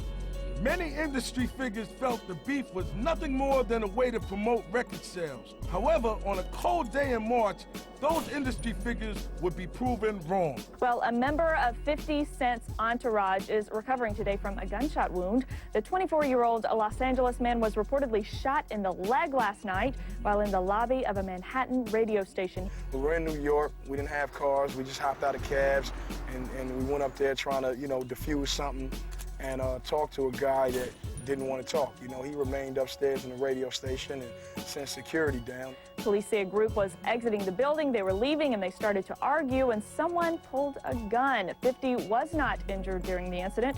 Victim is in stable condition. No arrests have been made. The security came down and they seen, 30 Black Wall Street guys outside, and they start shooting at the ground. Some shots skidded up off the ground and hit my man in his leg a couple times. Most news reports got the story wrong. When the dust had settled, it was discovered that it was actually the Game's friend who had been shot, not one of 50's entourage. People say, they like to say, well, 50 Cent, shot one of Game's, cohorts or whatever, but that's not what happened. 50 Cent went out the back door of the radio station, and his security, armed security, which were more than likely NYPD, came out and were, they felt they were scared. So they pulled out guns, and dude got to shooting at the ground, skidded up, hit Kevin. He was bleeding in the snow, and I feel embarrassed by what happened, and I felt like I let all my guys down and leading them in that, in that situation where we had to retreat because we were, we were outgunned.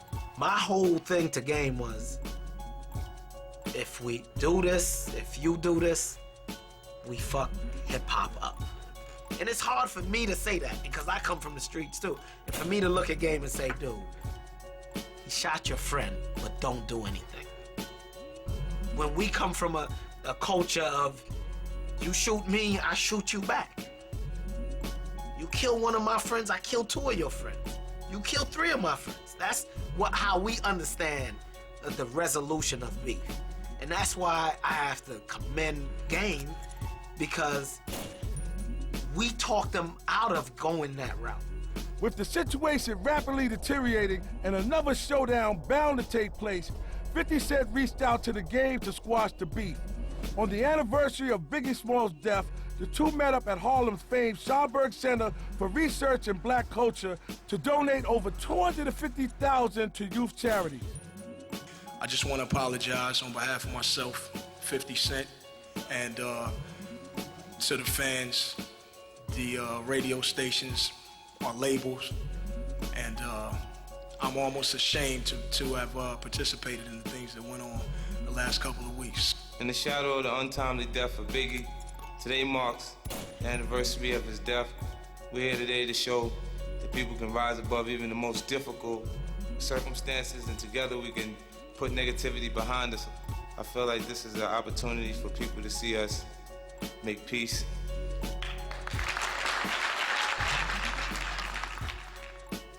For them guys to say, you know what? I got a choice. I can do what I've been doing when something like this happened, or I can not mess up a game that is getting us paid. And it ain't only for the money. We're talking about a whole generation that if a retaliation would have happened, especially if it was a casualty, that would have been like how Pac and Biggie was, the whole game would have been crushed. We're making a statement that is a lot louder than the sound of just two voices. And we showing that you can control your destiny, not only your destiny, but your future. I feel like that I'm out of a situation where I was muffled, you know what I'm saying? Like muffled like a killer dog, or muffled like they do, horses, man. I feel like now that I'm out of that situation, I can breathe a little bit, and I'm able to do the things that I want to do as far as my company and my career is concerned, because, being over there, I guess it just wasn't a thing for me. So now, do we call Game a fake gangster rapper only because he didn't retaliate when 50 or whoever did something to one of his friends? Or do we commend him for being a man, to standing up and saying, you know what, this is bigger than me, for an understanding history of hip-hop, and saying, you know what, I'm not gonna take that route, but I'm gonna go ahead to a press conference, and I'm gonna take these pictures, and I'm gonna give a speech from my heart. Does that make him less of a gangster rapper? You know what I'm saying? And that's our responsibility. Do we encourage the bull crap and then criticize it later? Or do we encourage, hey, and commend and say, yo, you did the right thing by doing what you did? Because it was really in Game's hand. It could have went either way. Trust me, it could have been terrible. Some critics question whether the truce was sincere, but as for now, only time will tell. You know, I got the teardrop on some, you know, on some fucked up shit in the streets. You know what you know how the teardrop comes about, man. And I kind of felt like with me having, you know, a new company and me having my guys and just new life. My son's almost 2 years old. You know, my mom is happy. You know, my grandmother's looking down on me, and I'm finally doing something positive. I just donated over, you know, a little bit under $500,000 to the Compton Unified School District. So it's all about new life. You know what I'm saying? The butterfly is just a representation of new life. That's what it is. I did research on it, and I, you know, I looked up something that meant or kind of defined new life, and it was a butterfly. Shit could have been a lion, but it was a fucking butterfly, man. So I got a butterfly tattooed on my face, but that don't mean that I won't run up and punch your fucking teeth out if you say something slick.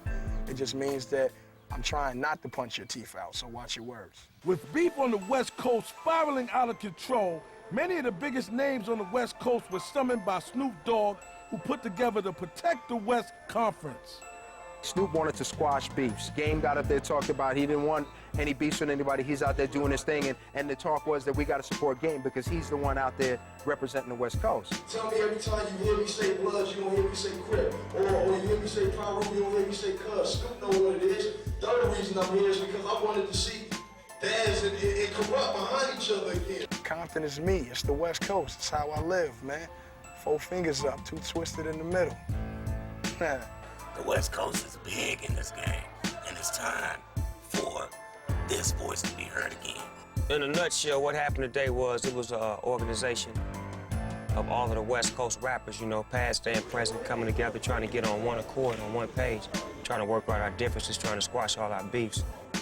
It looks successful. I'm proud that I was in attendance, and I'm proud to have seen all of those West Coast rappers in their line, man. And like I said, at this point, you know what I'm saying, in hip hop, I feel like the West Coast is aligned, and we're more unified than ever. If I ended my beefs with everybody who I had a beef with, you know what I'm saying? Me having a problem with somebody wasn't making me no money, and them having a problem with me definitely wasn't making them no money. As West Coast artists, we never taught each other how to do business. We just teach each other how to bang. It's just like gang banging. You who bang the hardest. You know, us against them. Fuck y'all if y'all ain't with us. We gotta learn how to get out of that mentality and say we all together. Why it can't be Doghouse, Death Row, this label, that label, we all on the same page. We respect each other, we out here doing what we do. Cause Dre and Snoop ain't the only ones out here making dope music. I know it's 100,000 rappers out here that got it. West Coast right now, we finna take over, so all you suckers out there that's been stealing our little moves and taking our little bras and shooting our little videos in our community and borrowing our little lowriders and all that, I'm here to tell you, we're here to take that shit back. We need that back, homie, with interest. Fuck out my face.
I try to really just be on some whole nother shit.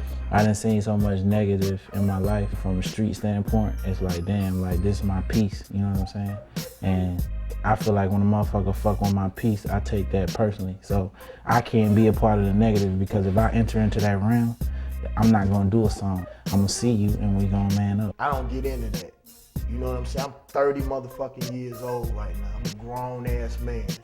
And people don't look at rappers as being grown men. You don't do certain things to a man that's 30 years old. You past that. I think a lot of the times with this, motherfuckers talk shit about each other on these songs. Bar for bar, you threatening my life if a motherfucker talking about me. You talking about what you gonna do to me. So if you kill me, you kill my kids, you kill my hopes and dreams. And the spoken word is so powerful, and you perpetuating that negativity upon me, I'm not going to go for that. Like, I'm not on no tough guy shit. I'm the big man. We all bleed and we all susceptible to be hurt in this motherfucking shit. Like, ain't nobody the bigger thug, but all this talking about people and talking shit as far as what you gonna do bodily harm to me, directing it towards me, you know what I'm saying? Me, that's a problem. The reason why we beef so much is because a lot of people are gonna do whatever it takes in order to make it. If that means I have to do whatever to this man or that man for me to eat, it's gonna happen. Like when I kick a verse and you hear me saying I'm gonna fuck you up, it's always based upon what a motherfucker has already done to me. You know what I'm saying? I'm not a killer or a murderer, but for my family, my loved ones, and my finances, that's an instinct that we all have. Let's stop keeping it real. What's real? Our people like dying over this bullshit. Now let's get this motherfucking money.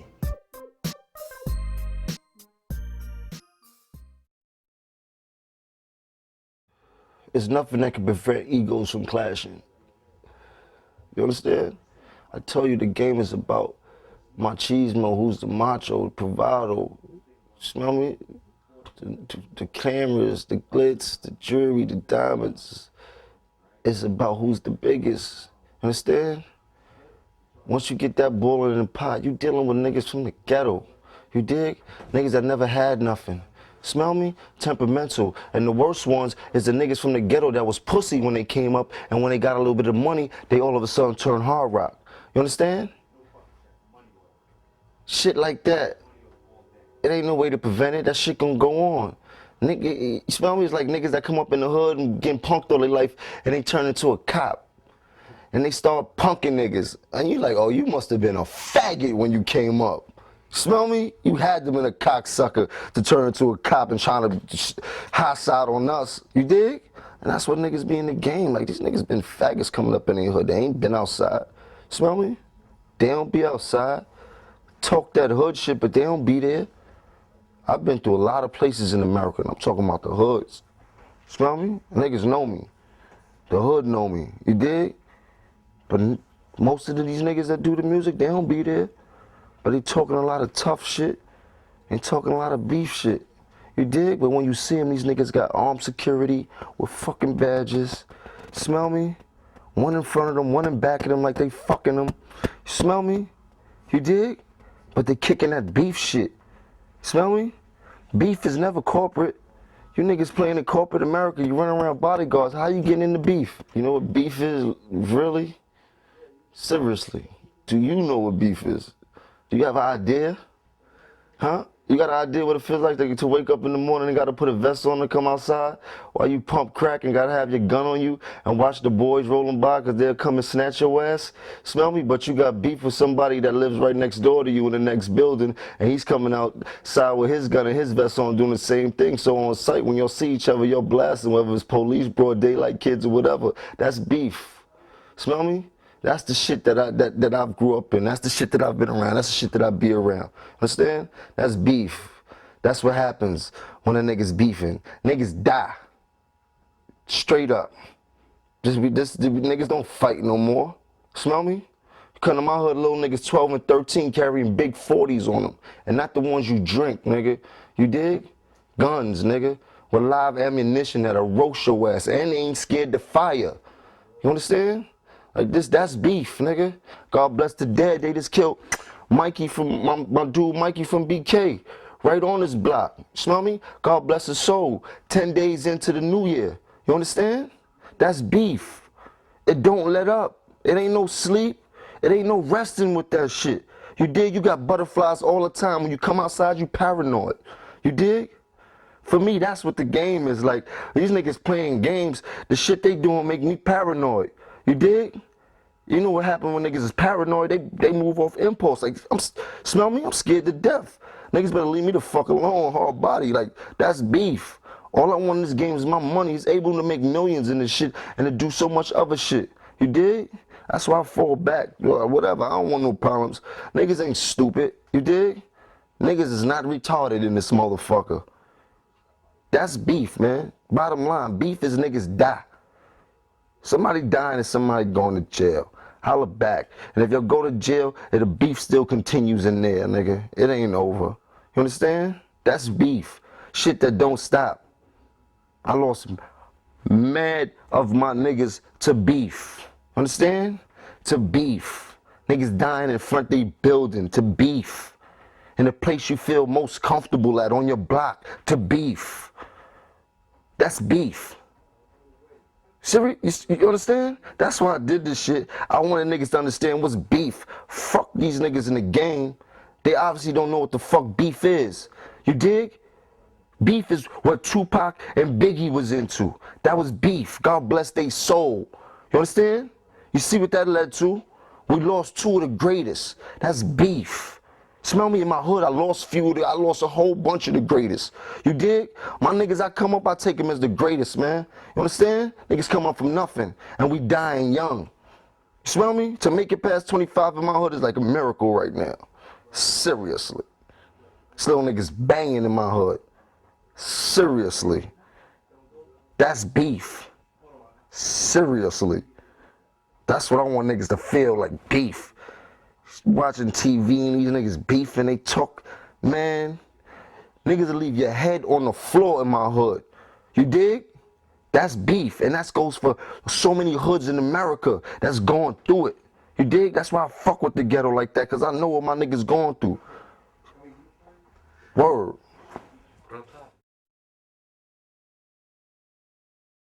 Here at Moonlight Industries, we strive to surround our clients in luxury and security, as in this Rolls-Royce Phantom.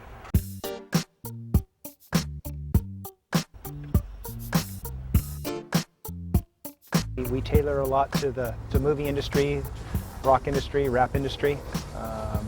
A lot of the party vehicles, such as the super stretches, along with the standard conversions and standard cars. I get a feel for the customer of what they want and what we need to have in the car. Each customer is unique that comes down here to Moonlight. What are their concerns? Are they concerned on being hijacked? Are they concerned about possibly an ambush? Not only the rock and the music scene, it's also the public. You know, you're seeing a lot of the high-end business owners that are bringing their vehicles down, and we're turning them into level 3 units, or simply putting Kevlar in there to protect them from even just a simple hijacking. The vehicle leaving here needs to be done to its best of its capabilities. Obviously, the doors, the windows, the floors, the blast plates underneath the cars, the wings, the gas tank. I don't believe in just shrouding a gas tank or putting a pan. Gas tanks need to be dipped, just like in the Air Force, the planes. There's more protection than just armor my car, and I got an armored vehicle. It's upgrading brakes, suspensions, and so on. And then we tailor it to their needs. DirecTV, satellite systems, Xboxes, docking stations, Bluetooth communications. Everything that's done here at Moonlight is high-tech or over the top. I mean, we're on the cutting edge. What we've got here is a team of talented electricians that go through. Each wire is color-coded, red on white, purple, blues. They start with literally rolls and spools of wire. It's neat to watch the process of how everything individually forms into something. You take 10 or 20 pieces of these wire and you group them together and you come up with the one main harness, which you saw the gentleman underneath the car putting together. Yeah. He starts soldering that together while these guys are making the harnesses, and it just starts rolling.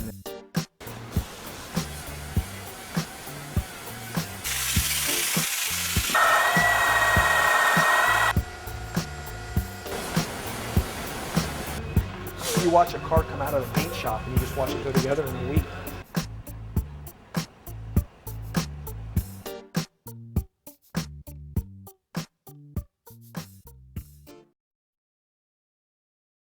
say on the radio, Luck is going crazy. I've been crazy. Let me I've ask you been this, crazy. though. So what kind of reckless talk Remy was talking on K-Slay? Because I really didn't catch that. And for those motherfuckers that didn't catch it too, maybe Well, you I could mean, fill y'all us gonna in. interview her, so y'all ask her. The bitch talk real crazy, but that's all she do. She talks real crazy. I spit real crazy. I want them to know that their girl is back. You know what I'm saying? That whichever way we do it, like, it's definitely all love for Remy Martin. You know what I'm saying? Like, it's definitely all love for Remy Martin. Like, I'm not saying that the bitch is whack. You know what I'm saying? Like, she does her one too. You know what I mean? She can spit a lot of bitches' heads off. Like, I'm gonna tell y'all, like I'm gonna tell everybody else. Remy Martin is a star, or every other female rapper is a star. But I'm the son, and none of you bitches is gonna get shine in my presence. All access.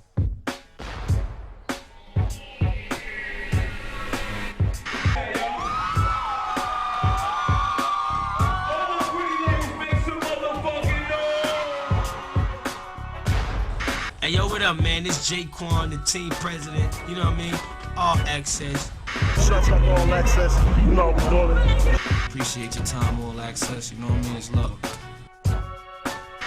What up, it's your boy Slim Thug, the boss. You watching All Access DVD, man. It's the hottest motherfucking DVD on the streets. And right now, you're checking out All Access, alright?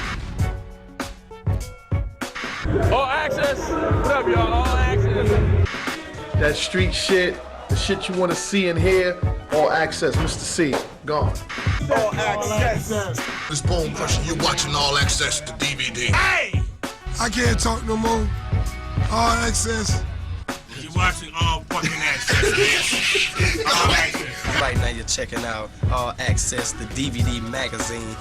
And we watching All Access DVDs. We finna make a movie. That team, the Pit Bulls, we run that shit. None other. Just like All Access DVD, the #1 DVD magazine in the market. Yeah. What's really good, All Access DVD. We right here on All Access. Y'all know what it is. You don't need no laminate. You just gotta know somebody. I'll let y'all niggas know one thing, and if it ain't All Access, it's Small Access. Joel Santana, Dipset. You know what it is, yeah, nigga. Capital Status, New York Strider, man, One Out Willie, NYC, Che Guevara, however you want to have Kofi it. Smacker. Kofi Smacker, Dipset in the building, second in charge. My checks, they come large. Yeah. All Access, you know what it be like, man. East side till I desire, man. You heard?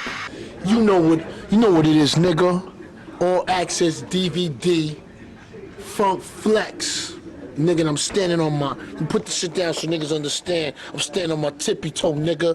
I'm the best DJ to ever do this shit. Yes, sir. Holler at the kid when you want to get in this town. I said it. New All York. Access DVD. Other DJs don't tighten up, nigga. The kingpin, the crown holder.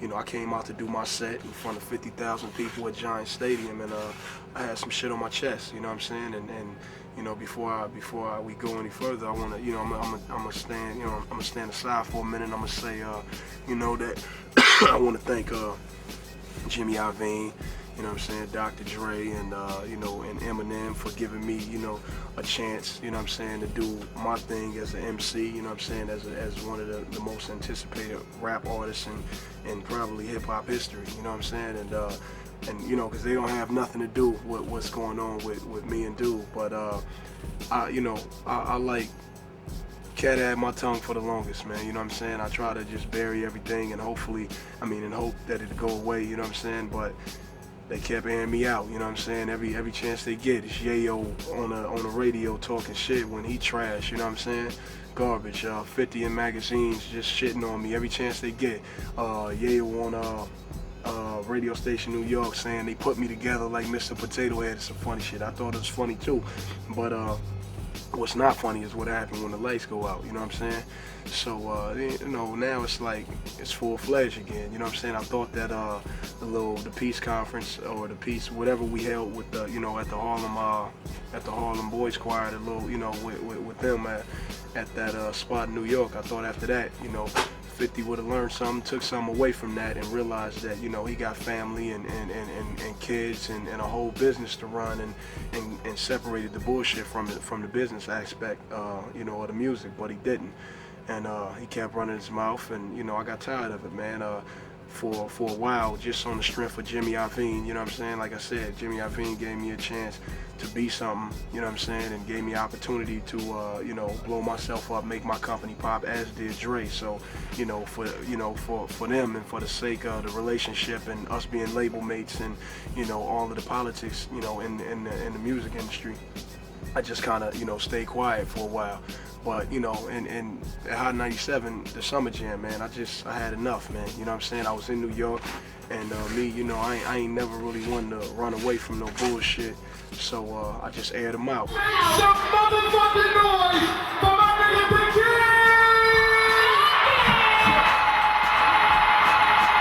It was nighttime. I came out, you know what I'm saying? I started off with Hated to Love It. They call me the motherfucking game, man.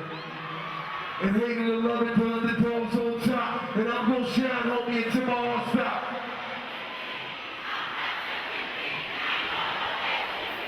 Then I went into Higher, then Put You on the Game. Then I did Dreams, dedicated, you know, did a special dedication to B.I.G. being that I was in New York. And Eazy-E and Pac and Aaliyah Left Eye, all the Fallen Legends, Jam Master Jay, Big Pun, Camouflage, Soulja Slim, I don't want to leave nobody out. Roger Troutman, my homeboy Billboard, everybody, man, everybody that died and ain't here no more, that paved the way for niggas like me, you know what I'm saying, to get cake. So, you know, it's a dedication I always do. I did it over Dreams. Anybody in this motherfucker miss the real king of New York, B.I.G.? Anybody in this motherfucker miss B.I.G.? The next song is dedicated to all the fallen legends in hip-hop. B.I.G., Jam Master Jay, Tupac Shakur, Aaliyah, Left Eye, Soulja Slim, Mac Dre, Camouflage, drop it, nigga. The song is dedicated to all the fallen legends. Tupac, Big, Jam Master Jay, Pun, Aaliyah, Left Eye, Eazy-E, we miss you. And it's still fuck 50, nigga, be mad at me, I don't give a fuck. And after that went out, it was How We Do time, you know what I'm saying?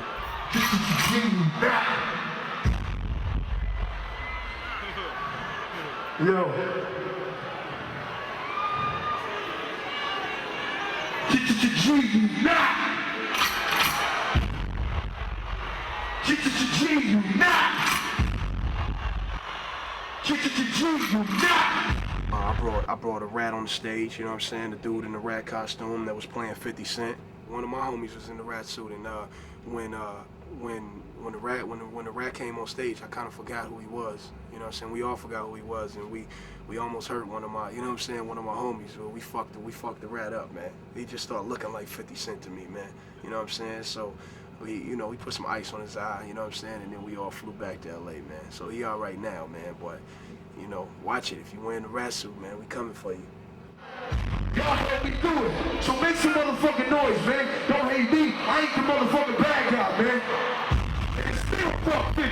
Now play my shit. Man. Listen. 50 Cent can suck my dick. My face can suck my dick. Tony Yayo can suck my dick. G-Unit can suck my dick. Olivia can suck my dick. I'm fucking suck my dick. They hold you can suck my dick. If you a hater, nigga, suck my dick. He had G-Unit wife beater on, you know, the one with the strings for the straps, and bought him out. Oh, rat ass nigga. You saw nigga 50 Cent. And then we beat him the fuck up. We brought a gorilla out, you know what I'm saying? That was Lloyd Banks or Tony Yayo, you know what I'm saying? And we beat him the fuck up too.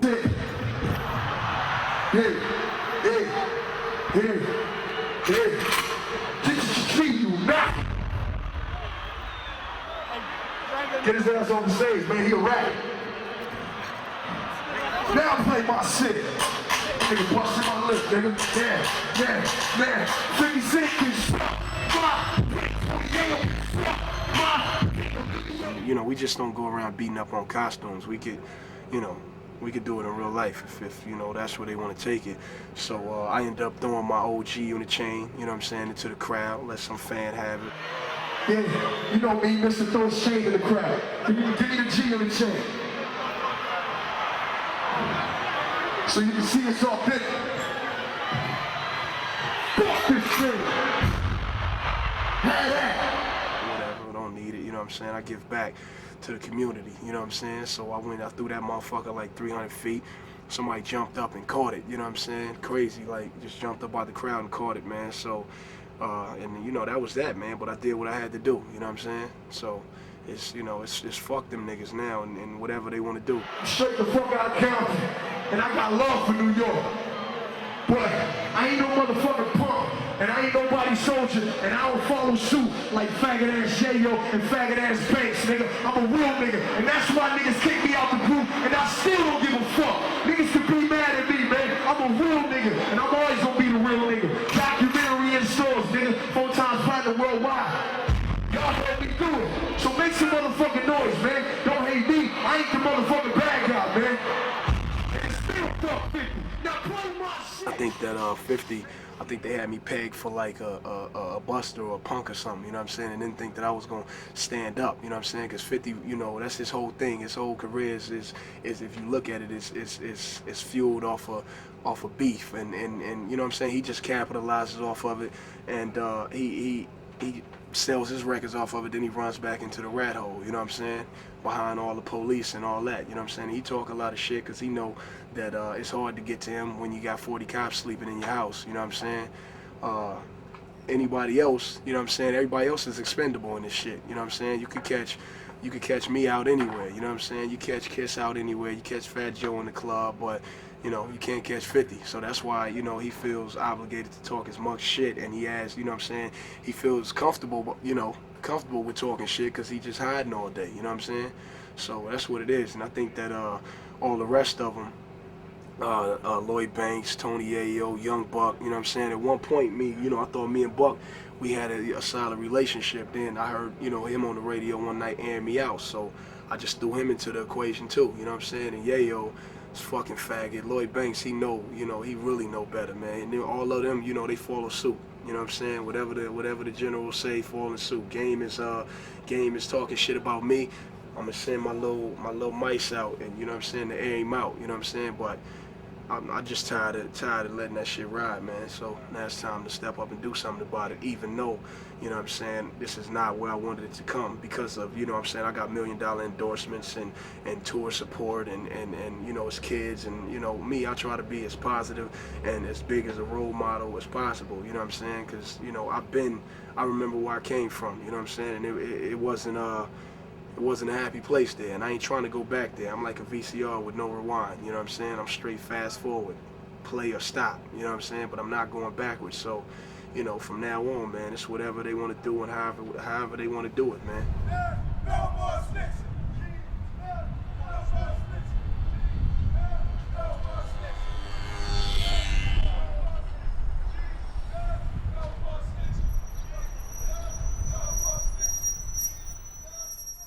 The streets know the real, you know what I'm saying? The New York streets know what's up. They know that this dude is a clown and he a rat, and they've been fooled long enough, you know what I'm saying? It's time for him to be exposed, so that's what I'm gonna do. And like, I didn't get booed off stage, you know what I'm saying?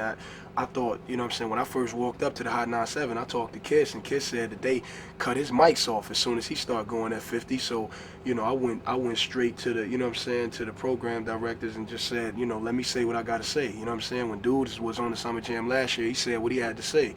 I just want, y'all promised me my 30 minutes, let me get my 30 minutes. And I wasn't so worried about my performance, because, you know, I've been on tour in Europe, I've been on tour with Snoop over here in the States, and they've been successful tours where I rocked it every night. So I wasn't really worried about my performance, more worried about what I had to say and getting my point across, you know what I'm saying, to these 50,000 people, which were the biggest crowd that I've ever, you know what I'm saying, been on the stage in front of. So it was more about saying what the fuck I had to say, which was fuck 50, you know what I'm saying, and fuck G-Unit for all the shit they've been doing.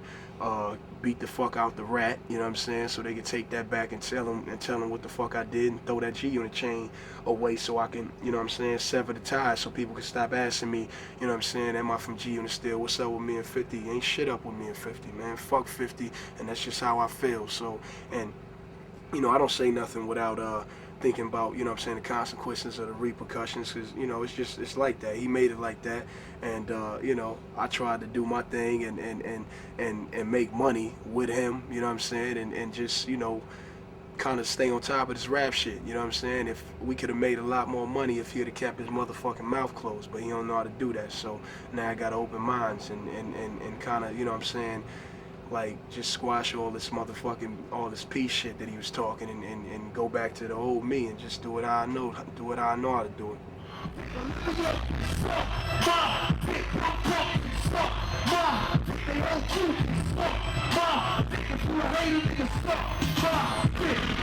They was mad at me because I ain't want to take his beef with Fat Joe, with Kiss, and with Nas, you know what I'm saying? Them is motherfuckers I got respect for, niggas that I was listening to before I even knew how to rap, you know what I'm saying? So it's always gonna be love there, and you know, I ain't got no love for a rat-ass nigga, a fake nigga, a nigga that don't take care of his people and his family, and who only, you know, real self-centered, only care about himself.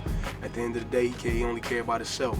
He ain't thinking about Lloyd Banks not having enough security with him when he out doing these shows. He ain't thinking about Tony Yayo being, you know what I'm saying, on the radio talking shit while he out shooting a movie in Toronto. Why he shooting a movie in Toronto? But it's a hood movie. Why it's in Toronto?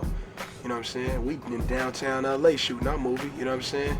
And one of the biggest, you know what I'm saying, Mexican populated gang areas in LA. We down here shooting the movie. Everybody know we down here. You know what I'm saying? There's kids all outside. They, you know, on their cell phones talking. Game is out here because Game could be wherever he want to be because I'm cool, man. I don't cross no lines. When I'm in other hoods, I respect that hood just like people show respect when they come to our hood. You know what I'm saying? At the Black Wall Street, and wherever I go, it don't matter if I'm in the dirty South or I'm east or I'm uptown New York or I'm, you know what I'm saying, I'm in Harlem, or it don't matter where I'm at. You know what I'm saying?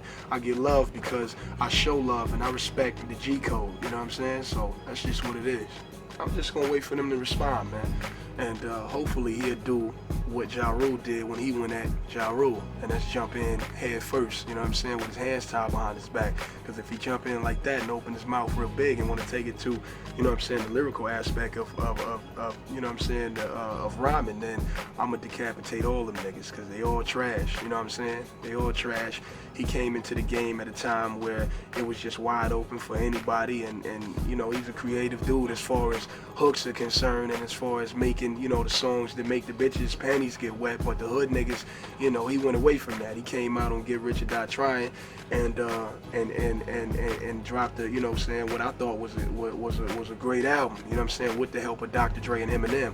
But Dr. Dre and Eminem didn't come on TV and say, yo, 50 owe us everything, we did it. Without us, he wouldn't be nothing.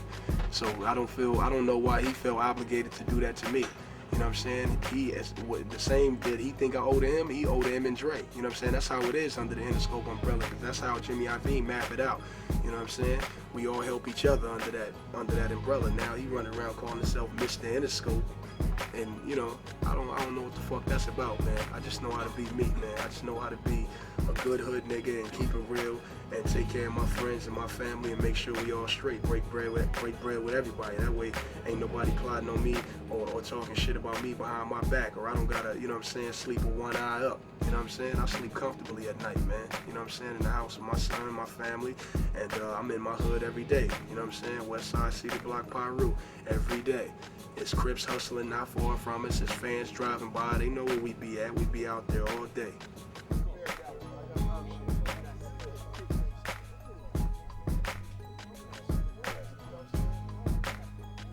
Banks better just shut the fuck up. And Yayo, I think like it would be a smart move to send Yayo because he got an album coming out, and that's 50s. You know, that's his whole shit. Is to promote albums with this beef shit. Then they go run and hide. You know what I'm saying? Or they try to squash it after that. So I'm expecting Yayo to jump out, but Yayo is the least talented of anybody that I've ever heard rap in my life. So he ain't ready. You know what I'm saying? As soon as he take that ankle bracelet off, we'll fuck him right up. So, you know what I'm saying? It's nothing, man. It's whatever they want to do, man. See, the thing about it is that 50, he ain't never ran into, you know what I'm saying? He got a little sword, and you know, he think he a warrior, but he ain't never ran into a motherfucking dragon that breathe fire 10 blocks long. So, you know what I'm saying? It's just me, man. You know what I'm saying? And you cut the head off a dragon, and all my niggas running wild. So it's whatever they want to do, man. So if maybe they might want to reach out to me and ask to squash it now before it get real ugly, because that's where it can go. You know what I'm saying? So he got to ask himself if he ready for it, because I'm ready for whatever, man. I didn't tuck my tail under my ass too long, man, behind the politics of this rap shit, and I'm tired of it, man. We didn't work as hard as we worked to get into this shit, to just like throw it away, to just get back into the same street shit. At least I didn't. But I've been driven to this point, you know what I'm saying? I've almost been driven to the point of no return, man. And I tried my hardest, man. I gave 110% to respecting Jimmy Iovine and Dr. Dre's wishes for me to just fall back. I've done everything that they want me to do, everything they've asked me to do since I signed to Dr. Dre, you know what I'm saying, early 2002.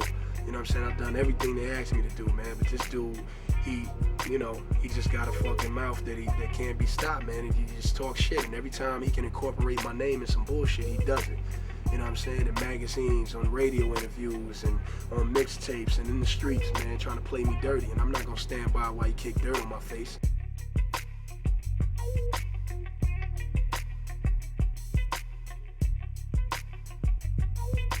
I'm just gonna sit in the rafters and really just analyze, you know what I'm saying, the whole situation, analyze everything that they gonna do and that they will do, and just sit back. And if it goes away, it goes away. But personally, I don't never want to talk to that dude. I don't ever want to sit in his face and shake his hand and be friends. I ain't trying to be him, and I ain't trying to be cool with him. Let him do him, let him do me. If it go away, it go away. But if I see a problem coming, then I'm gonna stand up, poke my chest out, keep my head up, and get ready for war. I talked to Dre, on numerous accounts, and he said that, just put it up, brush it under the table, man, and just, stay quiet and let it just go away. You know what I'm saying? Same with Jimmy Iovine. Jimmy Iovine wanted me to, the whole peace conference was Jimmy Iovine's idea, and I was real supportive of it, and I thought that the outcome was, was positive and would have remained positive, but, nobody can put a muzzle on 50. Like I said, he feels comfortable to say whatever he has to say whenever he wants to say it, because he's hiding behind the cops. So, it's easier that way. But, Eminem, Dre, Jimmy Iovine, I just want to, they just should just play the back, man. You know what I'm saying? Because dude, he just run his mouth too much, man. You know what I'm saying? I'm loyal. I've been loyal to Dre. I've been loyal to Jimmy Iovine. I've done everything they've asked me to do except Summer Jam. I just went overboard Summer Jam and did what I felt was right. You know what I'm saying? Because I got tired of them, taking shots at my character, trying to defame my character, and trying to bring me down and trying to end my career. You know what I'm saying? It's not gonna happen with me. You know what I'm saying? I'm here to stay. I'm Rap's MVP.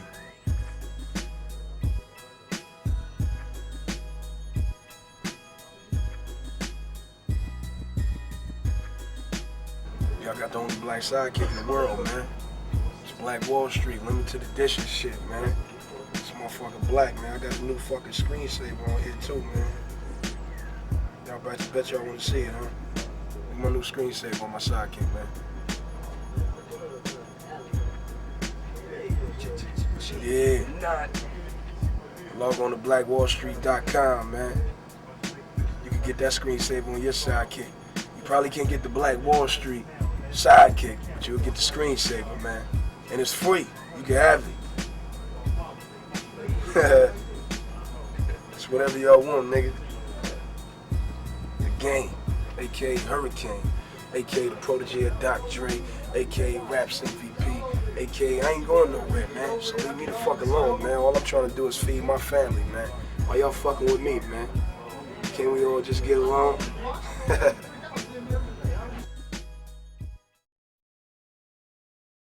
I got a movie coming out, you know what I'm saying? It's on Black Wall Street Films. It's titled Millionaire Boys Club. It's not catered to my lifestyle and how I grew up, really.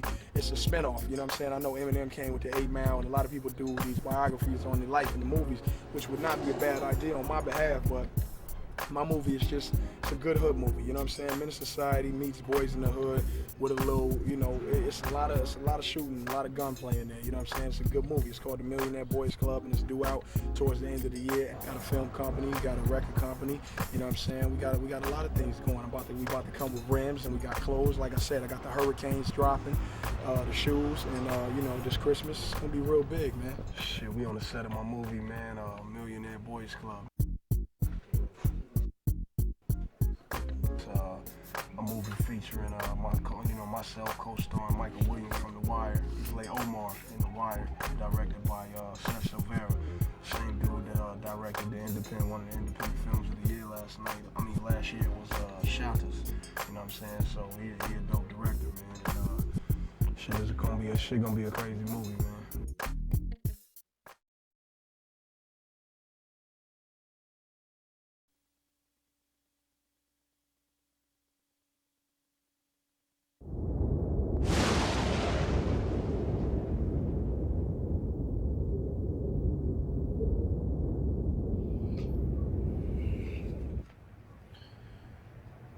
And though the cup burns your lips, it has been made from the clay of sacred tears. So cry, my son, cry. It heals.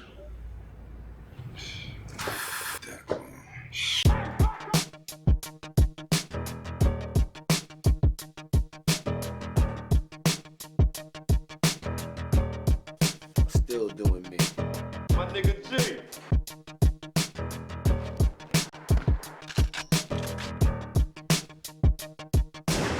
You got something that belongs to some friends of mine.